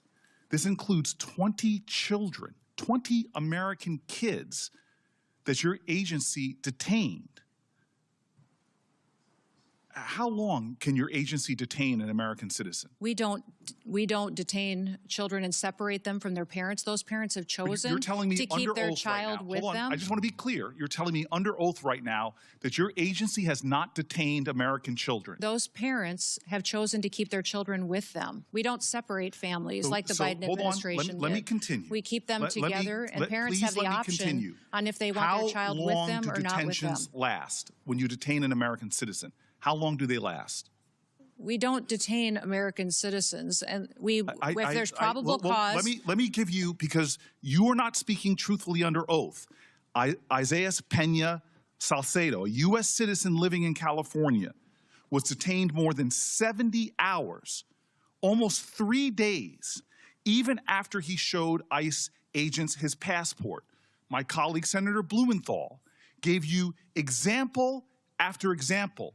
He brought people here who had something else we Americans consider sacrosanct, our home, our property. Your masked agents jumping out of unmarked cars have broken into considerable property damage occurring into American citizens' homes. Case after case of this, and you sit here before me and claim the buck stops with you, but you don't even know the names of these individuals. I ran New Jersey's largest municipal police department.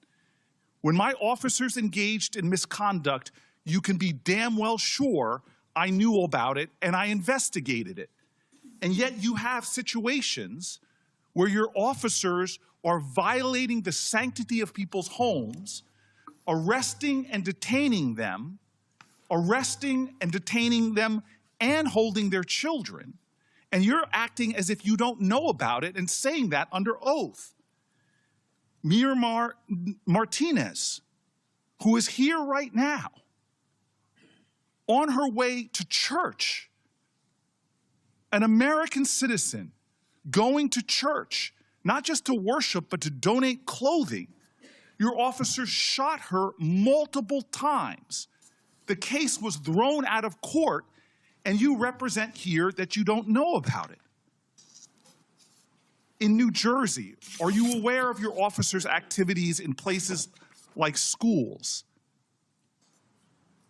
Are you aware of your officers' activities at our public schools? Sir, we don't go into schools and do targeted law enforcement operations. We do targeted law enforcement operations like other agencies So you're and law telling me that enforcement ICE officers entered the grounds of a high school in Minneapolis? That's a fact. Elementary school children in New Jersey are terrified of your agents. When they came upon a school bus stop, they fled. Another school, a higher education, Columbia University, your agents reportedly lied to students, told them they were searching for a missing person to gain access to private spaces, to non-public areas of campus. Secretary Noem, these are kids. They're terrified in our communities. How do you think that affects them when children in my state go running, fleeing, and often you all pursue children, throwing them to the ground, getting on their backs, putting them in handcuffs? I want to talk to you about this incredible empire of for-profit companies that are profiting at rates we've never seen, and the way you're using money. Let's drill down on the warehouses that DHS has been buying over the last several months, totaling hundreds of millions of dollars. Are you familiar with the acquisition of a warehouse DHS recently bought in Roxbury Township, New Jersey? Yes. You are familiar with that? Mm-hmm. I'm Do you familiar know that how it's... much you spent for it? No, sir, I do not. $129.3 million. Do you know how much it was assessed for in New Jersey? Sir, we're purchasing centers across the country to build efficiency into our detention system. Efficiency to so that me, we as can... a person who's run tight budgets before and had taxpayer dollars, you paid $129.3 million for a facility in my state that was assessed at less than half of that, at $62 million. To work for a president that says he's a great deal maker, I can't believe he thinks that you're a great deal maker. But what's worse than that is that the Roxbury Township Council, comprised entirely of Republicans, voted unanimously early this year to oppose that facility. My office tried to facilitate a meeting between DHS and local officials so that ICE could hear their concerns, yet DHS did not even respond. That is unacceptable, that you all would enter a town, you wouldn't even follow environmental reviews or have conversations with local officials about the resources, from emergency resources to fire resources and more, that you're going to pull down. You didn't even have a conversation. Secretary Noem, do you comply with court orders? Yes, we do comply with court orders. Your agency complies with court orders. Yes, we comply with federal court orders. You were saying under oath that you do, and yet we know in January the chief judge, Republican appointed for the Federal District of Minnesota, found that ICE had violated nearly 100 court orders since January 1st alone. In my state of New Jersey, last month, the chief of staff to Deputy Attorney General admitted in my state that in the New Jersey District Court that the government had violated 52 separate court orders, all involving cases where immigrants successfully challenged the legality of their detention. So this again is a constitution that you swore an oath to, and one of the most important ideals is that no one is above the law. You are violating the separation of powers, violating court orders, and routinely violating the civil rights of Americans. This is a reckless and out-of-control agency that you are responsible for. You seem to have no situational awareness whatsoever of some of the most egregious examples of Americans being completely attacked, violated, undermined in accordance with our laws by their own government.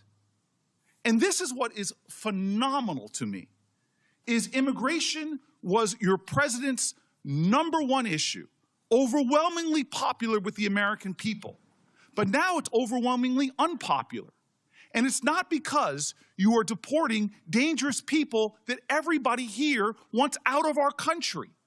No, it's because you're going into our schools. You're terrorizing our children. You're detaining children. You're arresting Americans. You're breaking into our homes. You're terrorizing our streets. You're violating our rights to peacefully protest again and again and again. None of and then that when is a true. court tells you None to of stop, that is true. and then when a court You are tells you trying to stop, to impede you us violate from enforcing judges' the law orders, not in and a getting partisan dangerous way, criminals off of our Republican streets appointed and so we don't have Democratic more appointed. families like the ones that are sitting Sit behind there me. and tell me that Lost you are their children, are responsible gone forever. for the running of your agency when you're not even aware. Either you are utterly incompetent or you are violating laws with impunity. You should step down from your position. If you don't, you should be removed by this president. And if not, Congress should impeach you. Yeah. Now, you may say, well, that's what a Democrat will do. Well, North Carolina Senator Tom Tillis, Republican, ooh, he was on fire. And his was crazy. It's amazing what kind of guts you get when you choose not to seek re-election. Ever since he chose not to run for re-election, he's really been tearing into the Trump administration. It would be great if he has some Republicans who do choose to run for re-election, have that sort of courage and heart. Roll it.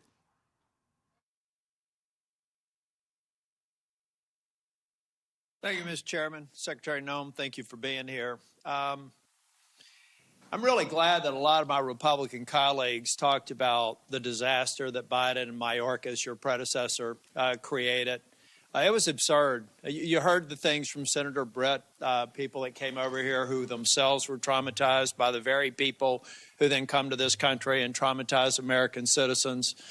You heard Senator Schmidt saying the same thing. A lot of us are very frustrated with the disaster that President Biden left behind and a failed DHS. It's why I'm angry, and it's why I've been critical of you, Secretary Noem, because we're missing an opportunity. Ladies and gentlemen, one of the reasons President Trump won a year and a half ago is because people were sick and tired of a Democratic administration's open border policy and allowing millions of people to come to this country, 1.7 million called gotaways. We don't even know where they are, but we know when you pay a premium to a cartel to get them into this country, they're bad people. Now, why have I been critical of Secretary Noem? Because I don't think we're focusing on, we have limited resources. ICE can't be everywhere at once. There's very few people in Capitol Hill that support law enforcement more than me, including the sworn ICE officers. In fact, I've just been told, fortunately, in about a week and a half, we're going to get a plaque on the wall over the Capitol, thanking the Capitol police officers and all the agencies that responded on January 6th. All those thugs have actually been pardoned, and yet we haven't thanked the Capitol police officers for their work here. So when I say I'm unapologetically pro-law enforcement, you can count in every single sworn officer in Homeland Security. So why am I disappointed with Secretary Noem? Because we're not going after enough people who did this damage at the expense of running numbers that Stephen Miller wants out of the White House. We just want numbers. We want 1,000 a day, 6,000 a day, 9,000 a day, because numbers matter, right? No, they don't matter. Quality matters, not quantity, quality. And what we've seen is a disaster. Under your leadership, Ms. Noem, a disaster. What we've seen is innocent people getting detained that turn out are American citizens. I could talk about the culture that's been created here with Stephen Miller aiding and abetting. I heard first reports that he was the one that said it was a domestic terrorist situation where 2 people lost their lives in Minneapolis. I've heard that report. Maybe you can refute it. I don't know that we'll have time for you to respond because I'm giving you a performance evaluation here. I'm not looking for a response. And I'm saying, Ms. Noem, that time after time after time I've been disappointed. But before I get back to looking at the vicious people that did this damage to these families, I want to talk a minute about FEMA. You have a policy right now that anything over $100,000 has to go through your desk for approval. I asked my staff, because I'm a management consultant, I don't try to do cheap shots in here, but the facts do not lie. This is your administration for FEMA response. This is President Trump's first administration. Which one would you like to have? If you're a state that has a $60 billion disaster, your biggest disaster in South Dakota that I can tell that when you were an elected official was about $500 million. So 1/100th of this single storm where thousands of people are hurting in North Carolina and you're just barely catching up. This is what competent FEMA leadership looks like. This is what incompetent FEMA leadership looks like. And people are hurting in Western North Carolina from the most significant storm they've ever experienced. This is what we need more of. I'm convinced you can't do it. If you're requesting a review of $100,000 and up, then it begs the question, why? Why would you be involved in that? Why would that be a policy? And in a minute, I'll ask about some people that are involved, some special government employees. Why are they involved in it? Thank you. Senator, no. That $100,000 only had to do. And I will hold the clock until I finish. Okay. The bottom line is I've done the analysis. And you can say whatever you want to. I've worked with the Democrat governor. I've worked with the Republican governor. I've worked with fiscal research. We have people contacting my office now to get the information to better understand the failure of this department. You failed at FEMA. And in fact, if I get to it, actually, why don't I cover this right now? The Homeland Security Act of 2002 expressly prohibits the Secretary of Homeland Security from restricting or diverting FEMA resources from the agency's mission. Based on your disaster response, the chart that I just showed you, I have reason to believe that you're violating the law, either knowingly or unknowingly. So I'll be asking and getting a submission to the record, submitting a question for the record, what the total amount of FEMA reimbursements are currently being held by DHS, awaiting for final approval. Held by DHS, awaiting for final approval for an agency that you should not be obstructing the disbursement on. I'm going to give you time to answer to it under penalty of perjury so that we can get it right. Now, going back to Minneapolis, why can't we just say we made a mistake? I will ask you one question, if you can just give me a quick response. Who does Tom Homan work for? You or the president? The president. Okay. Why is that? Because I believe the president recognized that you weren't getting it done in Minneapolis, and you're putting us further away from pointing to this. We're beginning to get the American people to think that deporting people is wrong. It's the exact opposite. The way you're going about deporting them is wrong. The fact that you can't admit to a mistake, which looks like under investigation, is going to prove that Ms. Good and Mr. Petty probably should not have been shot in the face and in the back. Law enforcement needs to learn from that. You don't protect them by not looking after the facts. Not only should the FBI be investigating it, but every single law enforcement agency in that jurisdiction should be invited to it. So our law enforcement officers do not have this pall cast upon them. One of the reasons why ICE officers are having threats, and damn the people that threaten ICE officers because so many of them are doing a good job, is because you've cast a pall on them by acting like we should investigate things differently. Officer-involved shootings have a formula that we should go through every time. And we're not going through that formula. As a matter of fact, in Ms. Good's case, I think that they were even saying that maybe there wasn't even a need to do it in the DOJ. I hope that that's changed. But I'm telling you, it was a civil rights review. I saw your frown. You can correct me if I'm wrong. But originally, Blanche said there wouldn't be an investigation. Folks, law enforcement, we've got to have their back. We've got to make it clear when they make a mistake, then they get corrected for it. But you don't walk away from it, and you've done it too many times. Now, Secretary, I read your book last week. And honestly, some of the parts of it impressed me, but some of it distresses me. And I'll give you a good example of one that does. The passage where you talk about killing a dog that was 14 months old. I train dogs, all right? And you are a farmer. You should know better. You should know that if you're going out to a hunting lodge and you're putting pheasants out and you're putting dogs out, you don't take a puppy out there. A 14-month-old dog is basically a teenager in dog years.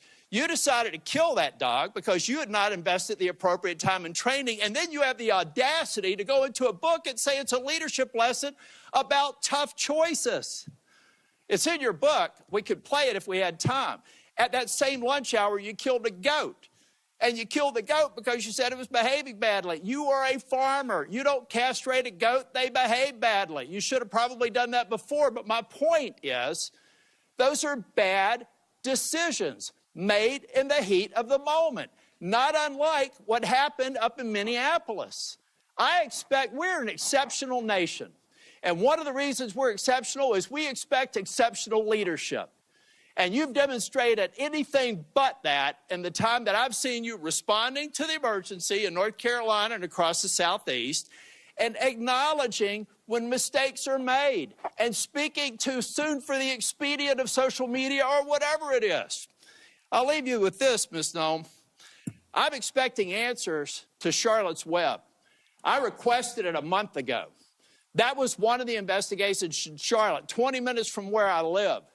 All I asked for, if it had to be anonymized, was information so that I could determine if your hit rate is right. I want to find more of those people, and I want to detain fewer of the others. And Mr. Chair, in my remaining time, I have a lot to go. But I want to submit this letter from the Office of Inspector General that cites 10 different instances under Ms. Noem's leadership where they've been misled and not allowed to pursue investigations that they think are critically important. Does anybody have any idea how bad it has to be for the OIG in this agency to come out and do this publicly? That is stonewalling, that's a failure of leadership, and that is why I've called for your resignation. And if I don't get an answer to these questions, I don't want an applause. Please don't do that for me. If I don't get an answer to these questions, if I don't get an answer that you've had a month to respond to, and the remaining ones, as of today, I'll be informing leadership that I'm putting a hold on any en-bloc nominations until I get a response. And in 2 weeks, if I don't get a response, I'm going to deny quorum and markup in as many committees as I can until I get a response. Thank you, Mr. Chair. Okay. How about them apples, Mustafa? You know what, Secretary Tillis and I, we may not agree on lots of policies, but we do agree on what leadership looks like. You know, all those years that I worked in the federal government, I had the opportunity to work with secretaries, administrators of departments and agencies, and the buck always stopped with them and the senior leadership. And unfortunately, with the current folks, one, because they have a lack of experience. Many of them are put into jobs that they should never have. But, you know, unfortunately, they are there. So they either have a lot to learn or they're going to continue to make all these mistakes. I think sometimes they forget, Roland, you know, what the role of government actually is. All you have to do is go back to the Declaration of Independence, because one of the things government's purpose is to protect individuals' freedoms to live and be free. And when we talk about the folks that have been arrested or detained who are U.S. citizens, you are in violation of life, liberty, and the pursuit of happiness, something that everybody learns, whether you're in elementary school or sometimes middle school, and they're failing at that. The basic core principles of who America is supposed to be, these folks are failing at. And they're failing because the leadership doesn't truly believe that, because if they did, there would be a different set of actions. So yes, as Secretary Tillis said, as Secretary Booker said, and many other folks, no one wants to see criminals inside of our country. But you continue to violate the law against United States citizens, and that is unacceptable. And until that changes, you are going to continue to have people who are going to push back because they do not trust that you understand what the rule of law is and how to apply it fairly. So that's the dynamic that's going on. Secretary Tillis was exactly correct, because I've worked with folks all across North Carolina who continue to say, when are the resources are going to come? Why are we invisible? Like so many environmental justice communities have been for decades, but now others are also feeling the invisibility, the erasure.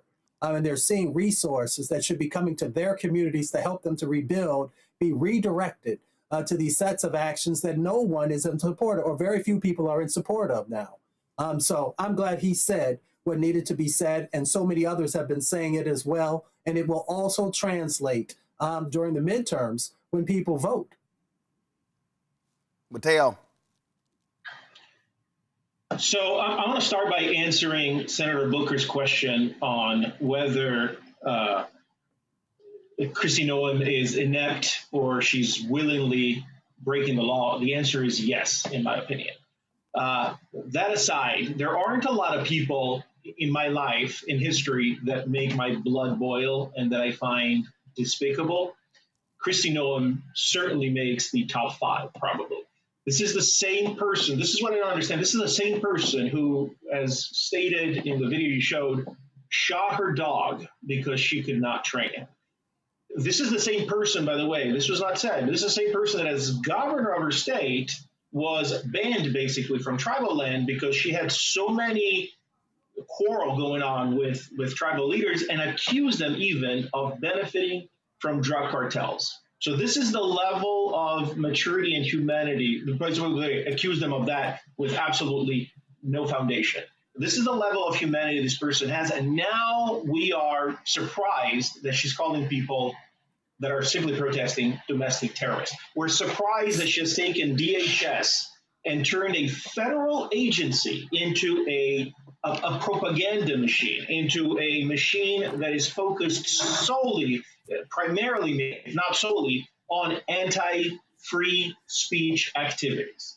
She is forcing herself and federal authority, by the way, into areas that should clearly be local jurisdiction, local authority, because she wants to stop people from talking, from freely exercising their constitutional rights. And when they don't stop, when she introduces her agency and her force into those realities and people are unwilling to stop talking, she shoots them dead. And now she's using money, taxpayers' money, your money, my money, and she's buying jetliners with a bedroom in it. With the money that should go, by the way, not just to FEMA, not just to airport security, it's money that should go to the estates of Renee Good and Alex Preddy and all the people that have been shot and wounded and killed by the machine that she created, made of people that do not care about constitutional rights. They're looking at one thing. They're looking at whether you are exercising your constitutional rights and pissing them off, and then they're looking at the color of your skin or your accent or where you're located, and by that feel that you need to obey their orders no matter how unlawful they are. And if you don't, then you get shot. This is not just a crime, it is a stain in the history of our country. Joe. Tom Tillis is free as a bird nowadays, isn't he? God bless him. But here's the good news. Unless Jesus comes in the next 2.5 years, which really could happen. I mean, I tell you, the stuff that's going on right now. Kristi Noem will not always be DHS Secretary, and she might mess it up sooner than we think. She might not make it to the end of the term. And whatever happens, whatever needs to happen, because basically what she's done is she's gotten Republicans mad. And I got to tell you, with the way that Trump has done things over the last X number of years, that has taken something, because more often than not, they overlook what it is that's going on. But they understand, Tom Tillis understands the incompetence, understands the stain on law enforcement. If you are pro-law enforcement, then you would be supporting the law enforcement that did their job on January 6th, and many people lost their lives for doing so. First Republican I've heard talk about that in a minute. One day, though, Kristi Noem will not be DHS Secretary. One day, Pam Bondi will not be the Attorney General. And who knows, maybe with some luck, it'll be one day sooner or later. And whatever ought to come from the things that they've done, them breaking the law, them ignoring court orders, them doing things that are not only morally wrong, but legally wrong, I believe and hope that justice will be done as it pertains to them. And if that means criminal prosecution, you are presumed innocent until proven guilty, etc., it is absolutely worth looking into and to follow it wherever it leads. If you have questions about what, quote, DEI is supposed to be on the negative, this is it. Putting people that are unqualified to be in positions. But for this administration, qualification hasn't been important. That's why there's so much brain drain. That's why when it comes to actually getting things done, they have problems getting things done, because the people that are competent, that have integrity, that actually care about their professions and see themselves having professions, for instance, a whole lot of people in the U.S. Attorney's Office, those guys have bounced because they know better. Nothing's worth losing your license. Nothing's worth being branded as someone that doesn't have any integrity. So I'm glad that this is being said. I'm glad that Republicans seem to pile on a little bit here too. But the truth is like that. The truth is going to be nonpartisan. And so hopefully this continues and it is followed with due process to its logical end, even if including but not limited to potential criminal prosecution for those that are ignoring and flouting and breaking the law under the guise of doing justice. Absolutely. Let me thank Mateo, Joe, and Mustafa for being on today's show. Gentlemen, I certainly appreciate it. Thanks a bunch. Folks, it's time for our Shop BlackStarNetwork.com marketplace.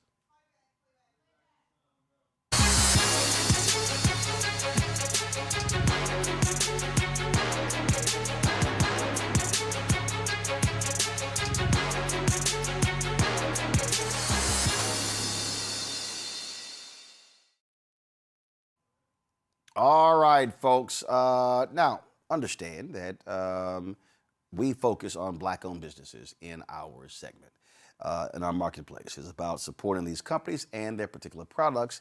And today we're talking curl prep. Ladies with natural hair understand how devastating shrinkage can be. Well, in 2009, Candace Kelly developed Curl Prep, a unique high-end styling system that's the ultimate solution for preventing hair shrinkage while adding moisture, shine, and nourishment. The products are made from ingredients from around the world to keep your hair healthy. Candace joins us now from South Orange, New Jersey. Normally she's talking about legal stuff. Now she's talking about hair. So Candace, for the folk who have no idea, what the hell is shrinkage? Yeah, well, listen, if you're any Black woman or man in America or around the world, this is when water gets in your hair and your hair shrinks up. So a lot of women like their hair elongated. A lot of people like it shrink. You know, there are many beautiful ways to wear your hair in many different ways. But the line was specifically created to prevent shrinkage. Then we added other things in terms of moisture and different styles. And now we have things for braids. We have things for all types of styles that are out there. And so when we began this company, we really began it by learning ingredients. I started mixing in my kitchen because of my own need for hair products that were not out there, because we're talking a long time ago. So, you know, the Targets and Walmarts were not all over the place. So I would go up to Harlem. I would get shea butter right when people were allowed to be out in the mart, 125th Street, before they were asked to go other places. And I would come home and I would start mixing. And then when people would start asking me about my hair, again, long time ago, during the 90s, then I said, you know what? I should really do something about this, because they were asking how to do hair, about moisture, what about this, what about that? So I knew a lot, and I would research about emollients and humectants and what olive oil and shea butter would do with your hair. And then people encouraged me enough to actually just finally start a hairline. I say it just fell into my lap, but it is something that I've been doing, as you said, since 2009. And folks who really know me, they know that I have put on hundreds of natural hair shows, from New York to Virgin Islands to Virginia. So I have been all over just doing this type of work and teaching women about their hair, and then giving them a product, giving them the solution that we're talking about tonight. And that is my Curl Prep line. And I have the 3 most popular products from the line here. I have them here and you have them there. So you started mixing in your kitchen? Yeah, I started mixing in my kitchen. Listen, we're going back to 1995. I worked at Court TV, and my coworker told me my hair was inappropriate for the workplace. There was really nobody, not in my world, okay, that was wearing their hair naturally, and especially not on TV. I mean, we're talking a long time ago. The movement, when we talk about natural hair movement, we're talking about 2008. So I've just always worn my hair natural, and so was that a white colleague or a Black colleague that said your hair was? Colleague. Huh? That was a white colleague. Yeah, that your hair was inappropriate for TV. inappropriate for the workplace. And I worked at Court TV. Absolutely.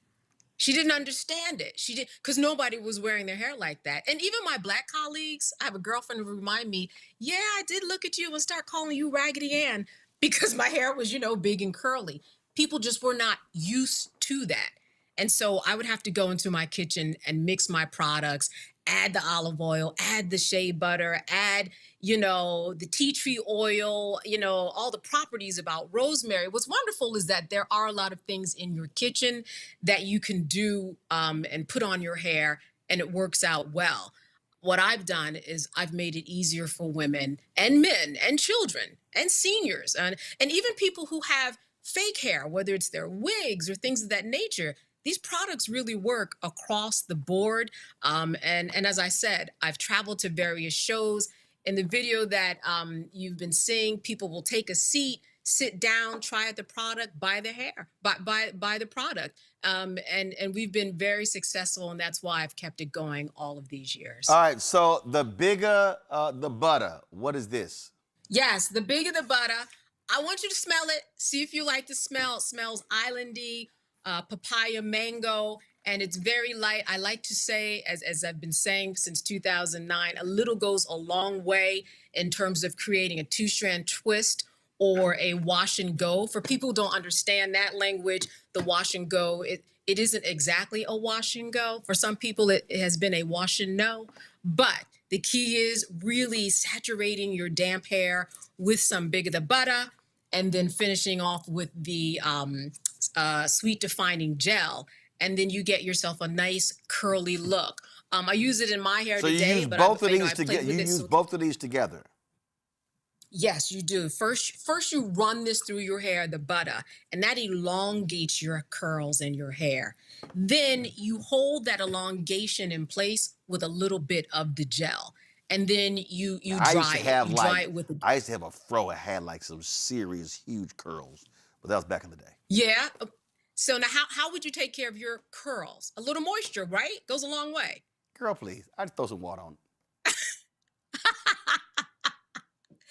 One of the First things of all, is black that people, black people either use Ultra Sheen or Blue Magic. Now this is true. And here's what I'll say about that. There's a lot of talk online about. Now you can't find Ultra Sheen now. Like literally, cannot. You cannot find Ultra Sheen. It's a damn shame. The little green and the blue. Yep. Yeah. Or my dad had a really big one, and it is old, but there's still some left. I mean, it was one of those big ones. Matter of fact, I think if you go to Amazon, I think it's like $100. So I guess they stopped making it. Damn, Johnson was the maker of that. But but go ahead. Yeah. Well, what's interesting, and this is what I want women to understand about their hair, and we're much more informed. But in terms of when I was first doing classes and teaching people how to do their hair, is that our hair is it breaks easier. Why? Because think about it this way. You think about a curly piece of pasta, right? And on that curly piece of pasta, there are a lot of breaking points as opposed to a straight piece of hair. So that's why we have to manage and deal with our hair more gingerly than if our hair were straight. And that's just the truth. That's how our hair was made beautifully. But we also have to understand that we know our skin is our largest organ on the body. So whether you were feeding it with Ultra Sheen or whether you're feeding it with curl prep, whether you're feeding with olive oil, you have to feed your hair moisture, or else it will dry out and it will not be good to you. It will not be a good look. So that's another part of my mission in doing these types of things and bringing women and men, right, across the board in terms of ages together to learn how to do their hair and provide them with something that is going to be good and nutritious for your hair. You really have to feed your hair the same way that you feed food. You should never, your body food, you should never leave your house without some moisture. It might be in the shower, right? But we need that moisture and that food to go into our hair, our largest, all right, so our largest organ. What is Good Morning Goddess? So Good Morning Goddess is when you have your style. And so when I wake up tomorrow, this might be a little dead, right? And a little bit flat. I spray this on my hair and then I kind of just puff it out like that. It's very, very light. Mine It's not a gonna mist, pop out. and so yours not gonna pop. That's all right. You know what? Let me look at your hair. So Roland, what's really going to be good for you is the butter. What's going to be good for you is the butter. The butter is going to moisten your hair, give a little bit of a curl. I keep a bristle brush right here, so go ahead.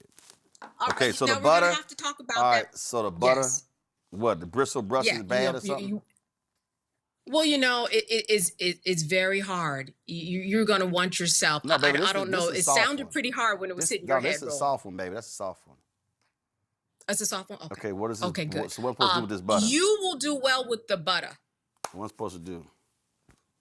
Yeah, and then put it on your hair. Right now, the more you put in it, and the more that you work it, it's gonna curl up on you, bro. It's gonna curl up on you. This ain't curling up. I got waves, I got curls, but it ain't curling up. So here's why. So for people who are wondering, okay, what's my curl pattern, and it won't curl up, it won't do this. What you need to do, process-wise, when you wash your hair, get out of the shower, don't put anything on it. That is your hair in natural state. For many women, when their hair out of the shower, I don't put anything on. I usually, in the morning when I'm ready to go, I'll put something on. But the only time I put something on is if I'm leaving the house. Otherwise, I don't put nothing on. If you're leaving the house. I don't put nothing on. Uh-huh. I don't put nothing on. And then it's just straight. Yeah, I just brush it. And literally, I throw water on it.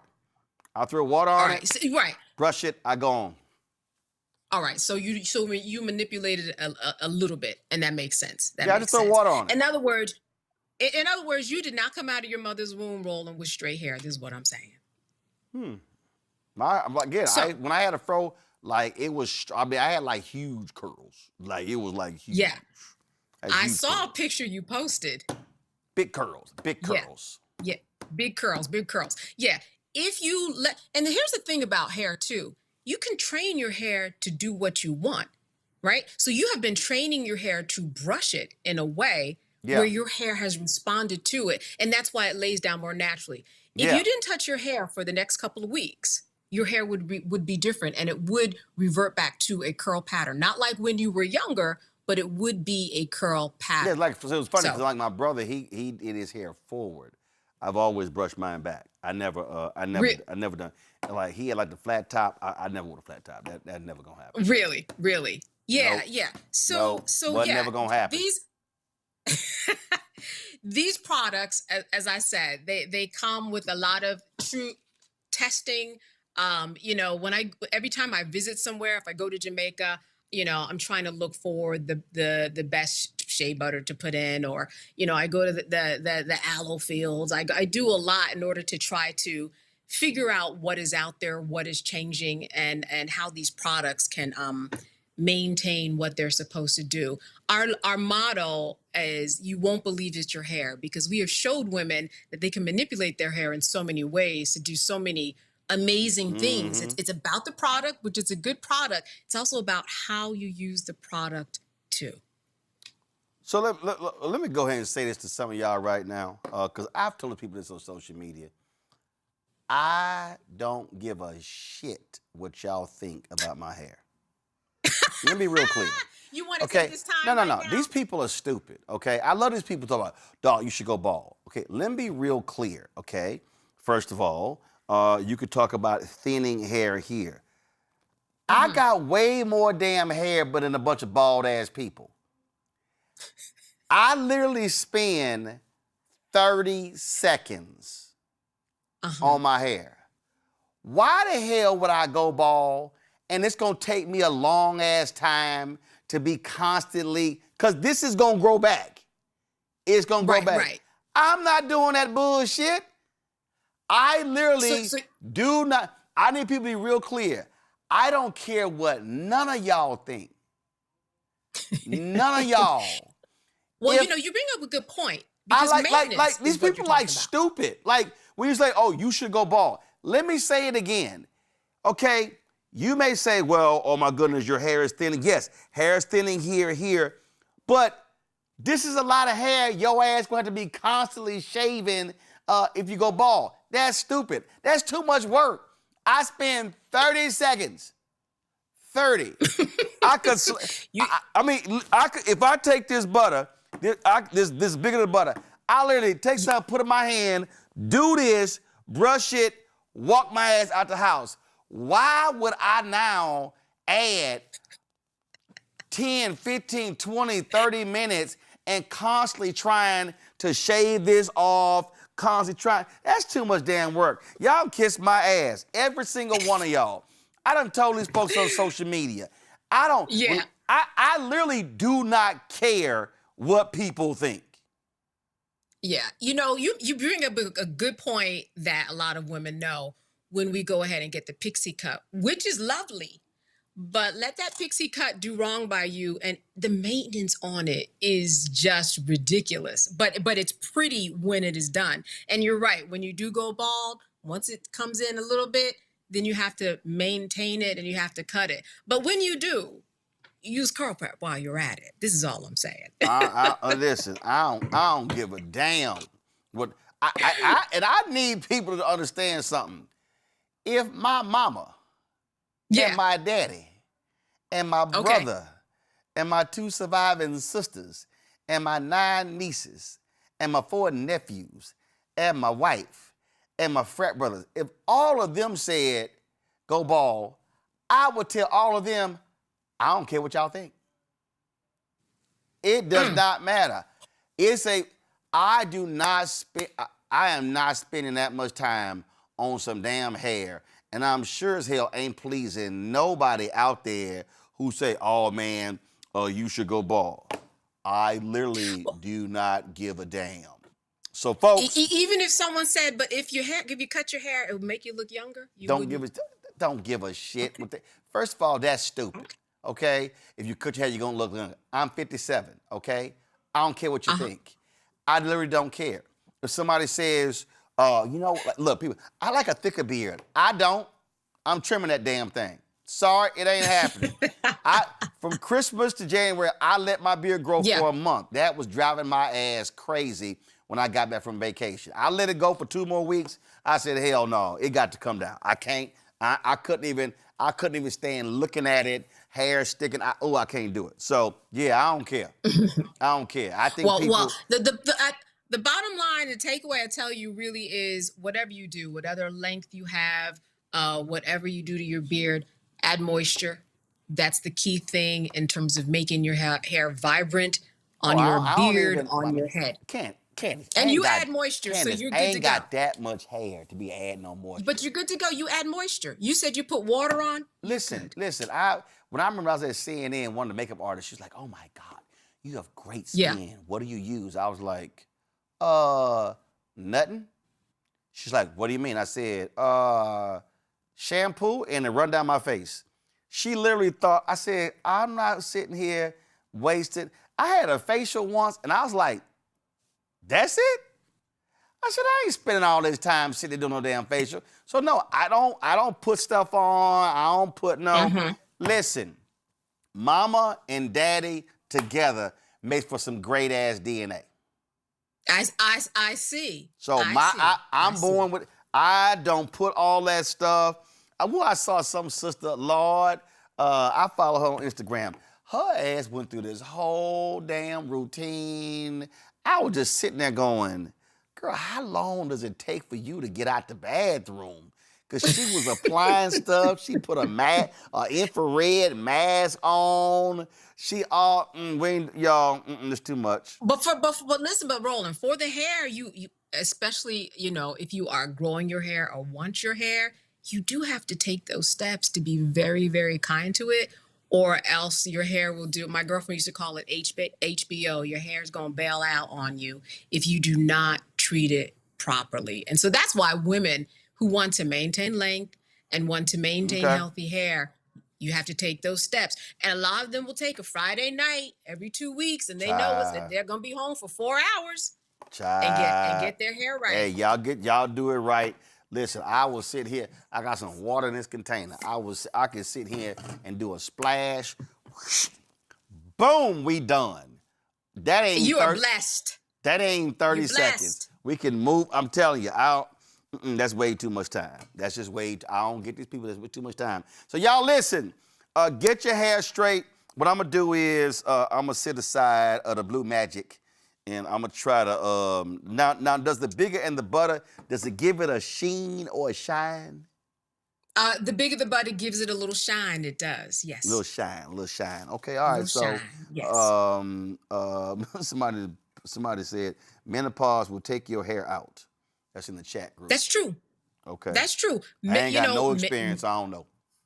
Well, menopause will, and I get a lot of women who say, well, what can I do to grow my hair back? What can I do to grow my hair back? You know, a lot of it is going to take a special doctor to bring your hair back. But in the meantime, to keep the hair that you do have, right? Before you go to, I think what's called a trichologist.